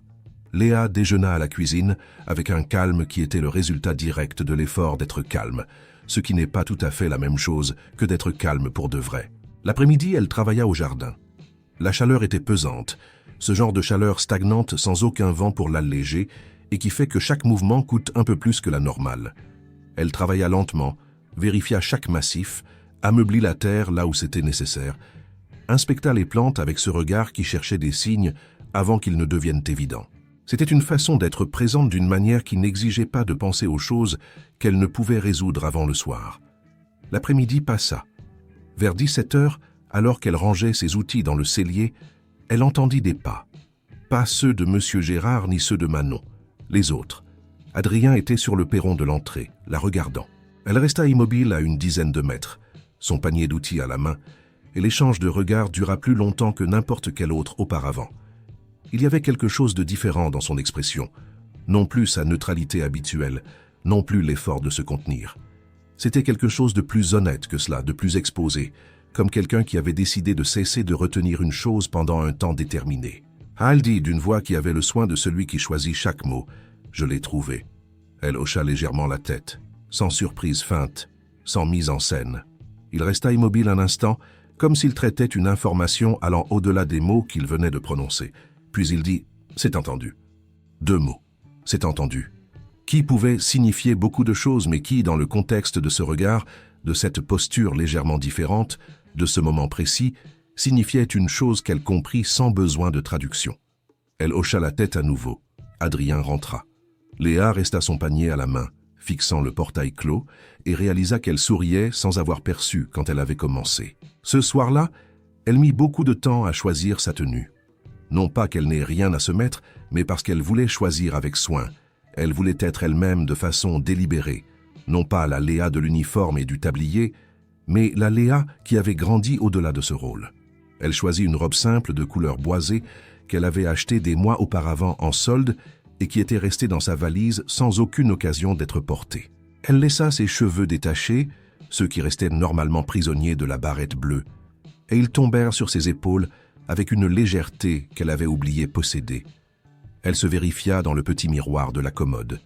Ce n'était pas le reflet d'une autre personne, c'était le sien, juste différent de ce que le travail laissait transparaître chaque jour. Le restaurant L'Aurore se trouvait dans le centre de Bordeaux, dans une rue calme près de la place principale, et possédait ce genre de charme que les lieux anciens des villes de province conservent souvent. Des murs en briques, un éclairage à la lumière chaude qui rendait les visages plus doux, un mouvement de clients qui conversaient sans hâte, car il n'y avait pas là le genre de bruit qui oblige à hausser la voix. Léa arriva en avance et resta sur le trottoir un instant avant d'entrer. Elle avait choisi cet endroit parce qu'elle le connaissait depuis son arrivée en ville. Elle était passée devant maintes fois, en allant ou revenant du travail, et le nom était resté gravé en elle d'une manière qui n'était pas seulement mémorielle. L'Aurore. Un nouveau départ. C'était le genre de détail dont elle ne pouvait s'empêcher de noter la signification. Elle entra, choisit une table dans un coin avec une bonne vue sur la porte, demanda de l'eau et attendit. Adrien arriva à 20h03. Elle le vit entrer avant qu'il ne l'aperçoive. Il était sans la cravate qu'il portait habituellement, vêtu d'une chemise sombre qui rendait ses épaules plus larges que d'ordinaire, et il y avait dans cet instant une vulnérabilité spécifique dans sa façon de regarder autour de lui dans le restaurant. Cette expression de celui qui est dans un territoire où il a choisi d'entrer, mais dont il évalue encore le terrain. Quand il la vit, il s'arrêta un instant, et quelque chose changea sur son visage. Pas de façon dramatique, pas d'une manière que n'importe qui dans le restaurant aurait remarqué. Mais elle le remarqua. Il marcha vers la table, resta debout une seconde avant de s'asseoir, comme quelqu'un qui choisit consciemment l'acte de s'asseoir comme confirmation de sa présence là. Il s'assit. Ils restèrent tous deux silencieux un moment. Pas un silence vide, mais ce genre de silence qui survient quand 2 personnes reconnaissent simultanément que ce qui va être dit est trop important pour être prononcé précipitamment. Elle prit l'initiative, car elle avait pris l'initiative avec le billet, et elle avait senti que c'était ce qu'elle devait faire. Ne pas attendre qu'il trouve les mots en premier. Ne pas laisser le poids de la hiérarchie patron-employé envahir cette table et rendre tout plus compliqué qu'il ne le fallait. « J'ai vu le dessin », dit-elle, d'une voix qui n'avait ni accusation ni drame, juste de la clarté. Adrien resta immobile une seconde. Puis la seule chose que fit son visage fut de s'ouvrir, légèrement, comme s'il y avait une tension spécifique qu'il avait passé sa vie entière à maintenir et qui, à cet instant, trouvait la permission de se relâcher. « Je sais », répondit-il. Elle resta silencieuse, attendant, car il y avait plus à dire, et elle voulait qu'il le dise. Il regarda le verre d'eau posé devant lui, puis la regarda, et il parla, pour la première fois sans essayer de paraître correct, sans le soin habituel de n'en révéler que le minimum. Il dit qu'il avait tenté de ne pas remarquer, qu'il avait essayé pendant des mois de traiter cela comme la variation inévitable de celui qui partage un espace, comme le genre de familiarité qui grandit naturellement quand deux personnes cohabitent régulièrement. Il s'était dit que c'était cela. Il avait construit de bons arguments pour cela, mais il avait continué à dessiner. Ce n'était pas le premier dessin, c'était celui qui était resté au-dessus des autres. Il y avait un dossier, dit-il avec une honnêteté qui avait manifestement un coût. Il y avait un dossier avec d'autres études, des croquis de son visage sous différents angles, de sa posture au jardin, de ses mains sur les pots de fleurs. Cela avait commencé comme une tentative de traiter quelque chose qui n'avait pas d'autre canal, et c'était devenu, au fil des mois, la preuve la plus claire que l'argument qu'il s'était construit n'était pas vrai. Les 15 femmes, dit-il, et sa voix avait une qualité sèche à ce point, comme quelqu'un qui admet une chose à la fois évidente et difficile. Ce n'était pas de l'indifférence, c'était qu'aucune d'elles n'était elle. Et il l'avait su avec une certitude immédiate et complète à chaque fois que le portail se refermait après leur départ. Il avait rejeté chacune non par cruauté, mais avec l'honnêteté de celui qui savait que continuer sur de fausses pistes faisait du mal à tous les intéressés. Le problème, dit-il, n'avait jamais été le manque de désir. C'était la peur de ce qu'on dirait, de sa tante, de ses associés, des familles qui avaient le nom de Valmont sur le compte courant de leurs propres intérêts sociaux. Et, par-dessus tout, dit-il, la peur d'utiliser sa position de patron pour créer une situation qu'elle n'avait pas demandée et qui la placerait dans une position difficile à refuser, indépendamment de ce qu'elle ressentait. Il y avait pensé plus qu'à toute autre chose. Le pouvoir que le rôle de patron portait, même quand il était indésiré, même quand ce qu'il ressentait ne venait d'aucun endroit qui souhaitait ce pouvoir. Léa écouta tout, et quand il s'arrêta non parce qu'il avait fini, mais parce qu'il était arrivé au point où il ne savait plus quoi ajouter, elle parla. Elle dit qu'elle comprenait la peur, qu'elle portait la sienne, différente de la sienne mais d'origine semblable. La peur de vouloir ce qui n'était pas à elle, la peur construite sur des années à apprendre que trop désirer finissait par une perte. Elle dit qu'elle avait faim pendant des mois, qu'elle avait inventé d'autres noms pour ce qu'elle ressentait, qu'elle avait construit toute une structure d'explication partiellement vraie et complètement insuffisante. Puis elle dit ce qu'elle avait décidé de dire au jardin à la lumière de la fin du jour, avec la feuille de papier pliée dans sa poche. Arrête de fuir, et regarde-moi maintenant, pas comme un patron, comme une égale, comme un homme. Il resta à la regarder. Il ne détourna pas les yeux. C'était la première fois qu'il ne détournait pas les yeux, pas après une seconde, pas après deux. Il resta simplement à la regarder avec cette présence entière qu'il distribuait normalement de façon très partielle et qui était maintenant tout entière dans ce regard. Elle se pencha légèrement. Le baiser ne fut pas étudié. Ce ne fut pas le genre de baiser qui apparaît dans les histoires comme un geste parfait, chorégraphié, avec le bon angle et le timing calculé. Ce fut ferme et vrai et légèrement maladroit au début, de la même façon que n'importe quoi est maladroit, quand cela arrive enfin après avoir été longtemps contenu. C'était chargé de tout ce qui était resté réprimé pendant des mois, de tous les regards détournés, de tous les silences qui contenaient plus que n'importe quelle conversation, de tout l'effort des deux côtés pour ne pas franchir une ligne qui venait d'être franchie sans possibilité de retour. Quand ils s'écartèrent, ils rirent.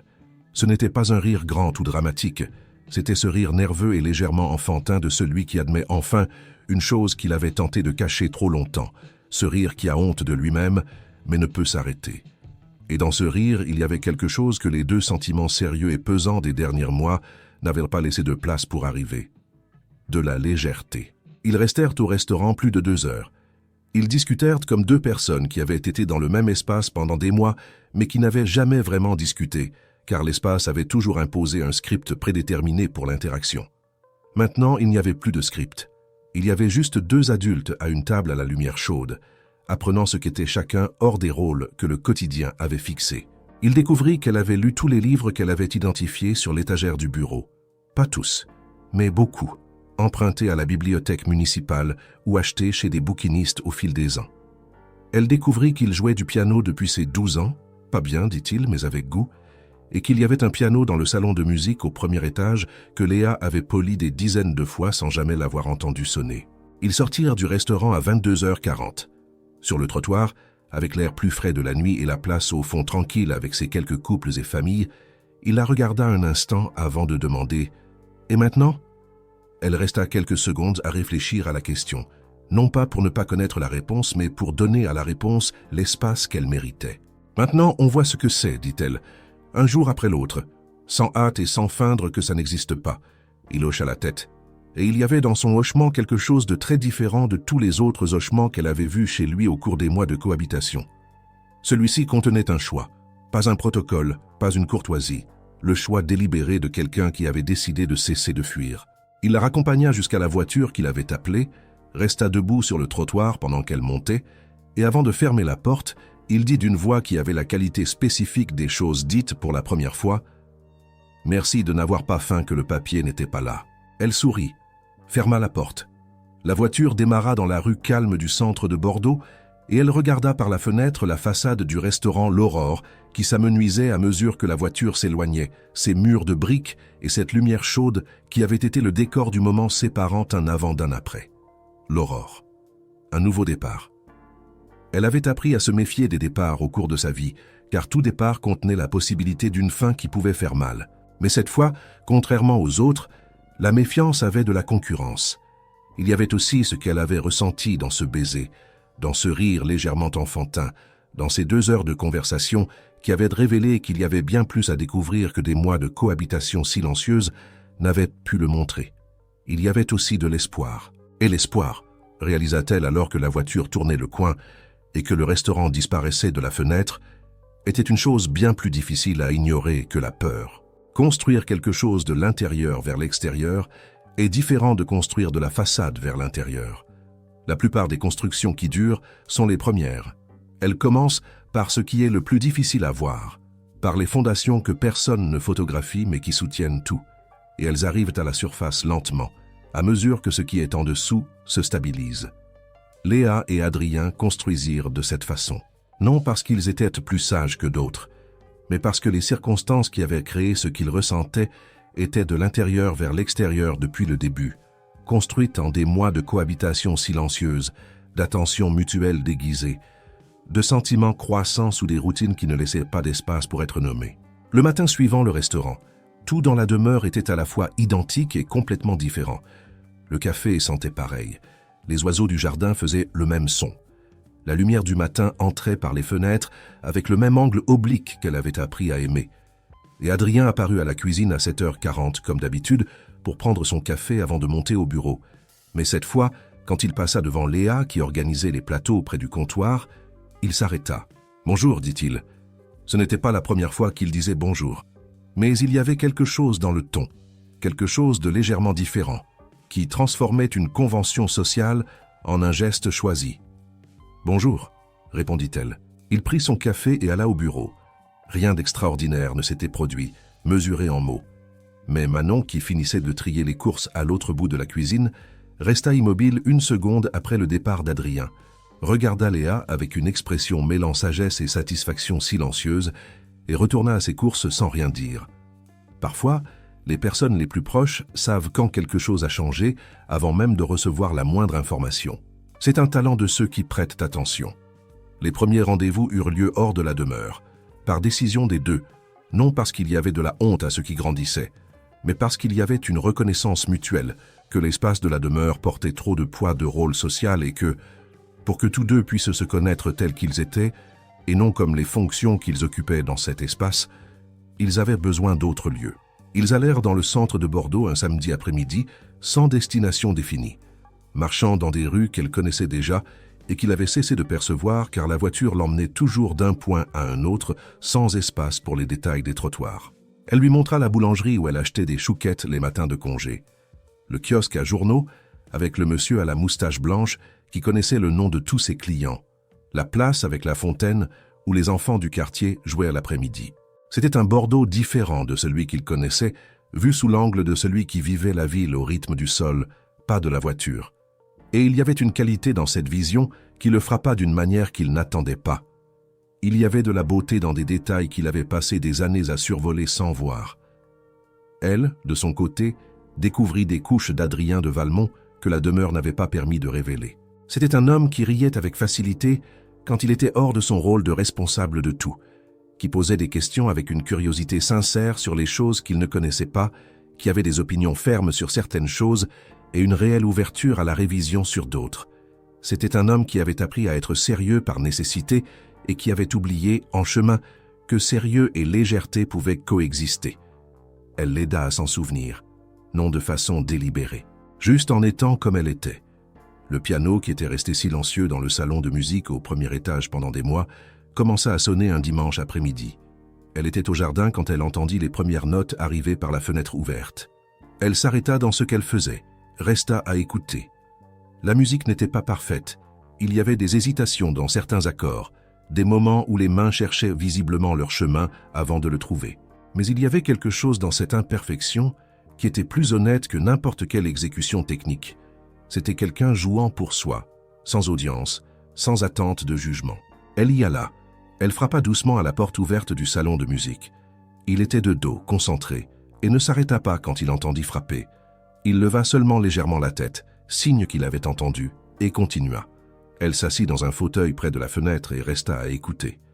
Elle resta ainsi presque 1 heure. Il joua, s'arrêta, essaya de nouveau, se trompa, réussit, se trompa d'une autre façon. Elle resta sans rien dire, sans rien faire d'autre qu'être présente, et découvrit que cela suffisait, bien plus que suffisait, pour que l'air dans la pièce ait une qualité différente de l'habituel. Quand il s'arrêta, il pivota sur son tabouret et la regarda. « Vous auriez dû prévenir que vous écoutiez, dit-il. »« Vous n'avez pas fait de pause quand je suis entré, répondit-elle. J'ai présumé que c'était permis. » Il resta silencieux 1 seconde. Puis, « C'est permis. » Ces moments s'accumulèrent au fil des semaines suivantes. Chacun petit, aucun dramatique, mais formant ensemble quelque chose avec de la substance, de la texture, le poids réel des choses qui se construisent lentement. Il y eut un voyage à Paris au 2e mois, un week-end d'affaires qu'Adrien avait prévu avant le restaurant L'Aurore et qui, maintenant que les choses étaient différentes entre eux, prit une qualité nouvelle. Elle n'y alla pas comme accompagnatrice officielle, le temps n'était pas encore venu de le faire publiquement. Mais elle y alla parce qu'il lui avait demandé si elle voulait venir, ce qui était une chose différente de tout ce qui s'était passé entre eux. Elle pouvait dire non. Elle dit oui. Ils logèrent dans des hôtels séparés. Ce soin spécifique de celui qui construit quelque chose avec patience et ne veut pas presser ce qui n'a pas besoin de l'être. Mais ils dînèrent ensemble les soirs, marchèrent dans le Marais durant les matinées qu'il avait libres, visitèrent une exposition de photographie qu'aucun des deux n'avait prévue, mais qu'ils trouvèrent par hasard dans une rue étroite et dans laquelle ils restèrent plus longtemps que n'importe quelle exposition n'avait retenu l'attention de l'un ou l'autre auparavant. Devant une photographie en particulier, une grande image en noir et blanc d'une vieille femme dans un jardin, elle resta immobile très longtemps. « Qu'est-ce qu'il y a » demanda-t-il à ses côtés. Elle resta un moment avant de répondre. « Vous vous rappelez comment était le jardin quand je suis arrivé ?» Il resta silencieux. « Il y avait des parties qui n'étaient pas soignées, dit-elle. Pas laides, juste un peu négligées. Comme quand on oublie qu'une plante a besoin d'attention et qu'elle est encore debout, mais qu'elle ne pousse plus. » Elle se tourna vers lui, et il la regardait avec une expression qu'elle avait appris à reconnaître comme celle de quand il écoutait vraiment, avec toute l'attention qu'il distribuait normalement dans d'autres directions. « Parfois, les gens sont comme ça aussi, » dit-elle simplement. Adrien resta à regarder la photographie un moment après cela. « Je sais, dit-il. Ce fut une petite conversation, de 2 phrases, mais qui resta gravée en eux de façon différente et complémentaire. C'était le genre de conversation qu'ils avaient commencé à avoir. Pas toujours sur de grandes choses, parfois particulièrement sur de petites choses qui contenaient de plus grandes en elles. La question de la demeure surgit naturellement au 4e mois. Il n'y avait pas de décision prise ni de plan fait. Cela arriva lentement, de la façon dont les choses naturelles arrivent. Elle resta plus tard, puis encore plus tard, jusqu'à ce qu'un jour Adrien dise, sans que ce soit une grande proposition mais avec toute la sérieuseté d'une, qu'il n'y avait aucune raison pour qu'elle ait besoin de faire le trajet chaque soir jusqu'à son petit studio loué, alors qu'il y avait plus qu'assez de place dans cette maison. Et elle réfléchit pendant 2 jours avant de répondre. Non parce qu'elle hésitait sur ce qu'elle voulait, mais parce qu'elle voulait avoir de la clarté sur ce que cela signifiait pour tous deux avant de répondre. Quand elle répondit, elle dit qu'elle resterait, mais à une condition, que sa chambre ne soit pas celle de service, petite et tournée vers le mur, mais l'une des chambres d'amis du 1er étage, avec vue sur le jardin de devant. Il dit que la chambre serait celle qu'elle voudrait. Elle emménagea un samedi. avec la petite valise qu'elle avait apportée à son arrivée et 2 cartons de plus qu'elle avait accumulés durant ses mois de studio. Ce ne fut pas un événement. Ce fut un après-midi normal de déménagement, elle portant ses affaires, Monsieur Gérard aidant avec les cartons, Manon apparaissant au milieu de l'après-midi avec une bouteille de jus frais et un sourire qui disait clairement qu'elle avait attendu cela bien plus longtemps qu'elle ne le feignait. La nouvelle chambre avait vue sur le jardin de devant. Elle rangea ses affaires avec sa méthode habituelle, chaque chose à sa place. Elle accrocha la seule photo qu'elle avait de sa mère au-dessus de la commode. Elle posa ses livres sur la petite étagère, et elle resta immobile à la fenêtre, regardant le jardin qu'elle avait soigné pendant des mois, qu'elle avait appris à lire comme une extension de sa propre attention, et ressentit quelque chose de difficile à nommer précisément, car il n'y avait pas de mot assez grand. L'appartenance peut-être, mais pas l'appartenance d'un objet occupant une place. L'appartenance de quelqu'un qui a choisi et a été choisi à la fois. Hélène de Valmont le découvrit ce même mois. Elle arriva sans prévenir un mercredi après-midi, ce qui était déjà inhabituel, avec cette posture de celle qui a quelque chose de définitif à dire. Adrien n'était pas à la maison, il était sorti pour une réunion. Elle trouva Léa dans le couloir du rez-de-chaussée, sans tablier, juste avec ses vêtements normaux, organisant des vases de fleurs qu'elle avait achetés au marché le matin même. La tante d'Adrien resta immobile à l'entrée du couloir. Ce n'était pas une employée rangeant la maison. C'était une femme vivant dans cette maison. La différence n'avait pas besoin de légende. Ce qu'Hélène de Valmont dit à cet instant fut ce que Léa s'était attendue à entendre dire par quelqu'un depuis que les choses avaient changé. C'était la voix du monde que le papier écrit à la main avait anticipé. La voix qui parlait de distance sociale, de ce qui était convenable, de ce que le nom de Valmont représentait et de ce que cette situation faisait à cette représentation. Léa écouta tout. Elle n'interrompit pas. Elle ne se mit pas sur la défensive. Et quand Hélène eut fini, elle répondit avec un calme qu'elle reconnut elle-même comme hérité directement de Thérèse Morel. Elle dit qu'elle comprenait l'inquiétude, qu'elle n'était pas là pour remplacer une quelconque attente de la famille, qu'elle ne demandait pas d'approbation pour exister telle qu'elle existait. Elle dit qu'elle était arrivée dans cette maison avec une petite valise et la conviction qu'un travail honnête était le seul chemin, et que cette conviction n'avait pas changé. Ce qui avait changé était ce qui avait grandi entre elle et Adrien, ce qui n'avait été prévu par aucun des deux et qui était, indépendamment de l'opinion de quiconque, réel. Hélène resta silencieuse un moment. Puis elle dit « Vous êtes bien assurée pour une femme dans votre position. » Et Léa répondit, de cette voix spécifique de celle qui a découvert ce qui est à elle après avoir longtemps appris à le garder. Il n'y a aucune position qui change ce qu'une personne ressent ou ce qu'une personne vaut. Hélène s'en alla cet après-midi-là sans que la conversation n'ait pris fin de façon claire, sans résolution, sans accord. Mais Léa remarqua une chose quand la tante d'Adrien partait. Il y avait une hésitation dans son pas qui n'avait pas été imposée par le congé. C'était comme si quelque chose en Hélène, petite et peu à l'aise avec son propre monde, avait trouvé dans cette réponse quelque chose d'impossible à réfuter complètement. Quand Adrien revint et que Léa lui raconta ce qui s'était passé, il resta silencieux un moment qui était différent de son silence de traitement habituel. C'était le silence de celui qui avait prévu cela et qui affrontait maintenant la différence entre l'avoir prévu et le voir réellement se produire. « Je dois lui parler, dit-il. »« Je sais, répondit-elle. » Il y alla le lendemain. Elle ne sut pas ce qui fut dit durant cette conversation, car il ne raconta pas les détails, et elle ne demanda pas, car il y avait des choses qui lui appartenaient et qu'il avait le droit de régler comme il l'entendait. Ce qu'il dit en revenant fut « Elle va avoir besoin de temps, mais elle comprendra. » Léa hocha la tête. Le temps était une chose qu'elle savait gérer. Dans les mois qui suivirent, la relation entre eux prit cette texture spécifique de la quotidienneté partagée, qui est différente de la texture des rencontres spéciales, car elle exige plus et construit plus à la fois.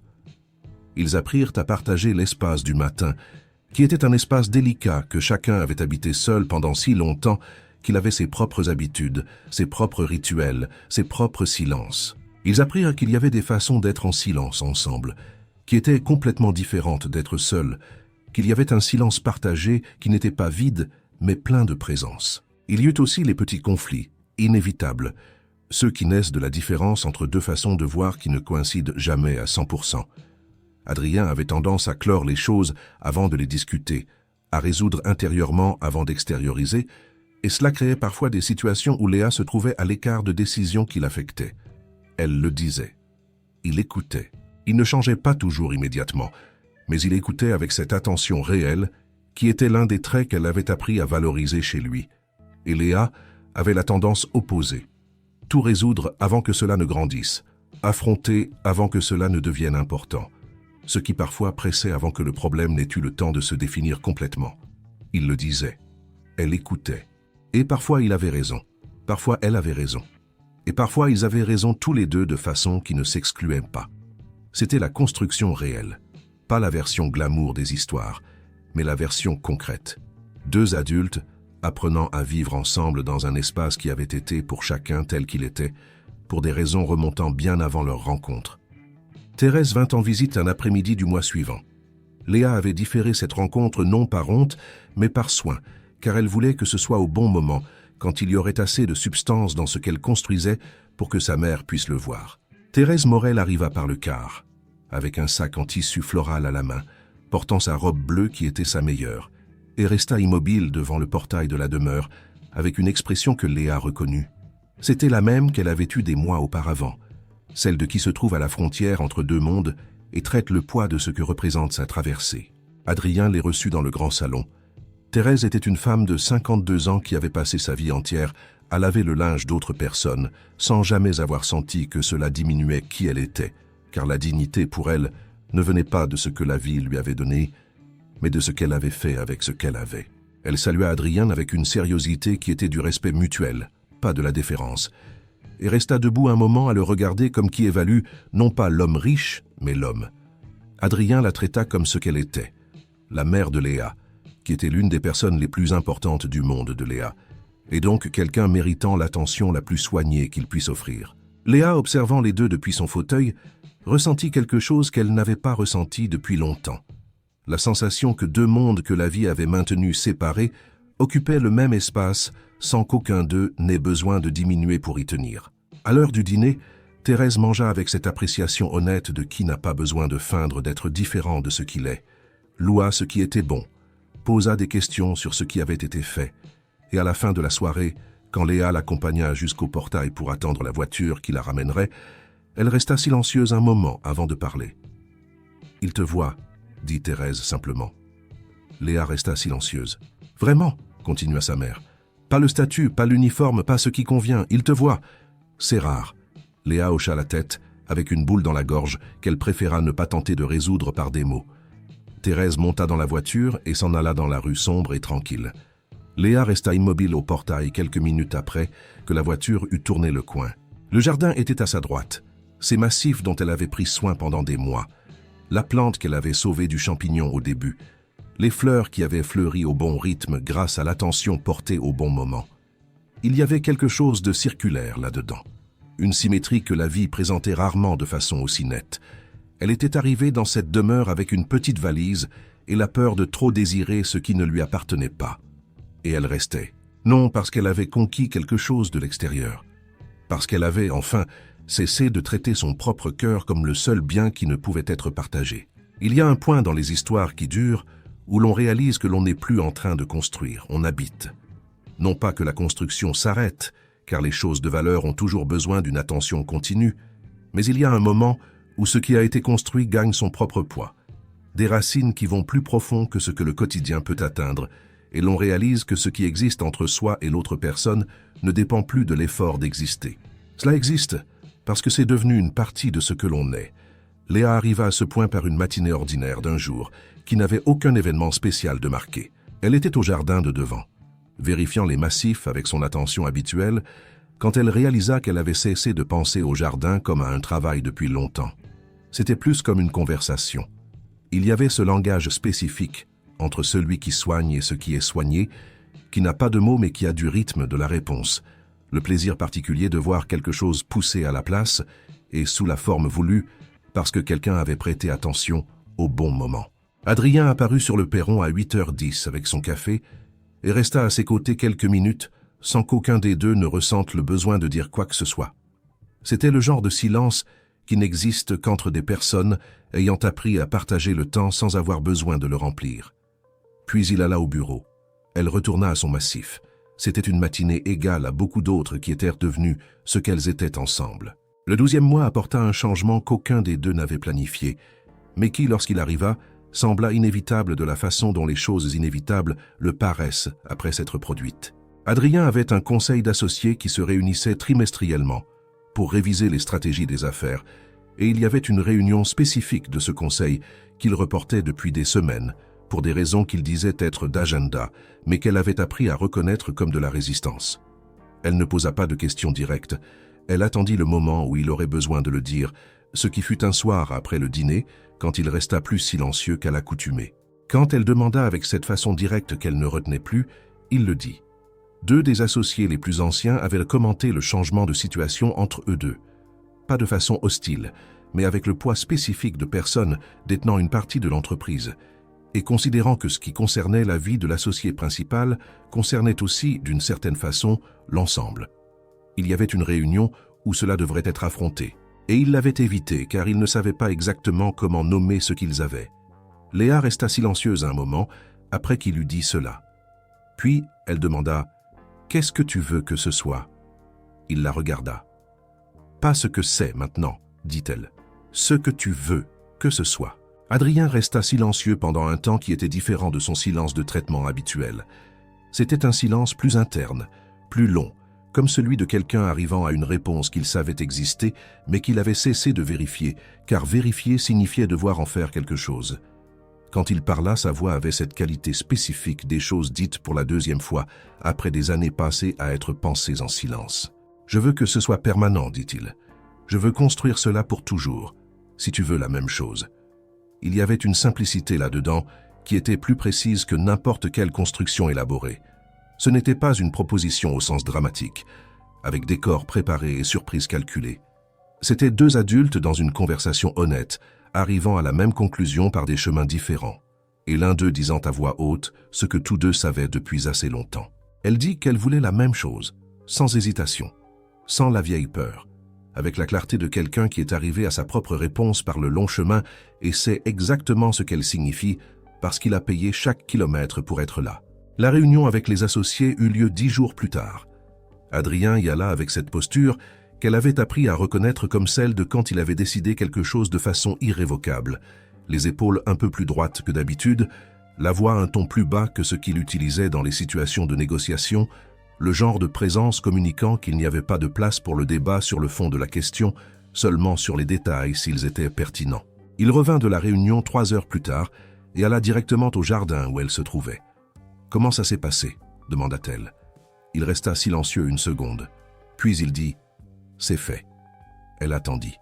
« Il y a des réactions que les gens ont quand ils savent qu'il n'y a pas d'argument disponible, dit-il. C'est le genre de silence qui arrive quand quelqu'un comprend que la conversation qu'il s'attendait à avoir n'est pas celle qui a lieu. Ils ont compris. « Et Hélène ?» demanda-t-elle. Adrien regarda le jardin. Il resta un moment avant de répondre. « Hélène a dit qu'elle voulait dîner avec nous deux la semaine prochaine. » Léa resta silencieuse. « Pas en étant d'accord avec tout, dit-il, mais comme quelqu'un qui accepte que certaines choses sont plus grandes que l'opinion qu'elle en a. » Elle hocha la tête lentement. C'était assez. Ce n'était pas l'approbation sans réserve des histoires où tout se résout en un seul geste de réconciliation dramatique. C'était quelque chose de plus réel. Une femme de 60 ans qui avait passé sa vie à organiser le monde d'une façon qui faisait sens pour elle, rencontrant pour la première fois une situation qui ne cadrait pas avec l'organisation habituelle et choisissant lentement, avec le genre d'effort qui coûte mais qui est honnête, d'ouvrir de l'espace pour ce qu'elle n'avait pas prévu. C'était assez pour commencer.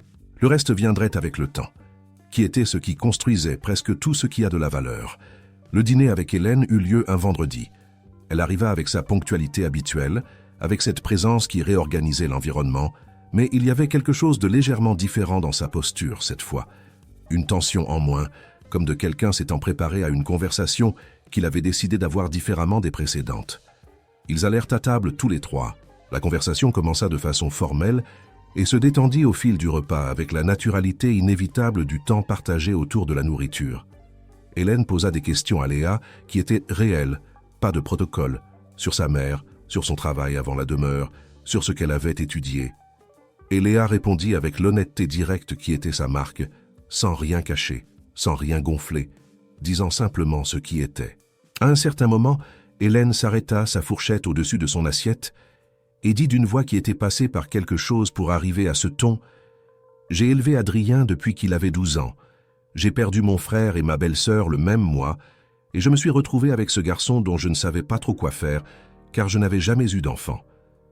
J'ai fait des erreurs, probablement beaucoup, mais je les ai faites avec ce que je savais. » Silence. « Tout ce que je veux pour lui, dit-elle, c'est qu'il ne reste pas seul comme il l'a été pendant si longtemps. » Léa reçut cela. Elle ne dit rien immédiatement, laissa les mots se poser avant de répondre. « Je sais ce que c'est que de grandir sans savoir qu'il y a quelqu'un à ses côtés, » dit-elle lentement. « Je ne le laisserai pas rester ainsi. » Hélène hocha la tête, et il y avait dans ce hochement quelque chose qui n'était pas dans les précédents, de l'acceptation, pas de l'enthousiasme, pas une étreinte chaleureuse, pas une conversion dramatique, de l'acceptation réelle, du genre qui coûte et qui pour cela a de la valeur. Adrien regarda alternativement les deux femmes durant ce passage de la conversation avec une expression que Léa avait vue chez lui peu de fois. Le regard de quelqu'un qui est plus vu qu'il n'en a l'habitude et qui, cette fois, n'en a pas peur. Le dîner se termina bien après l'heure où il avait commencé.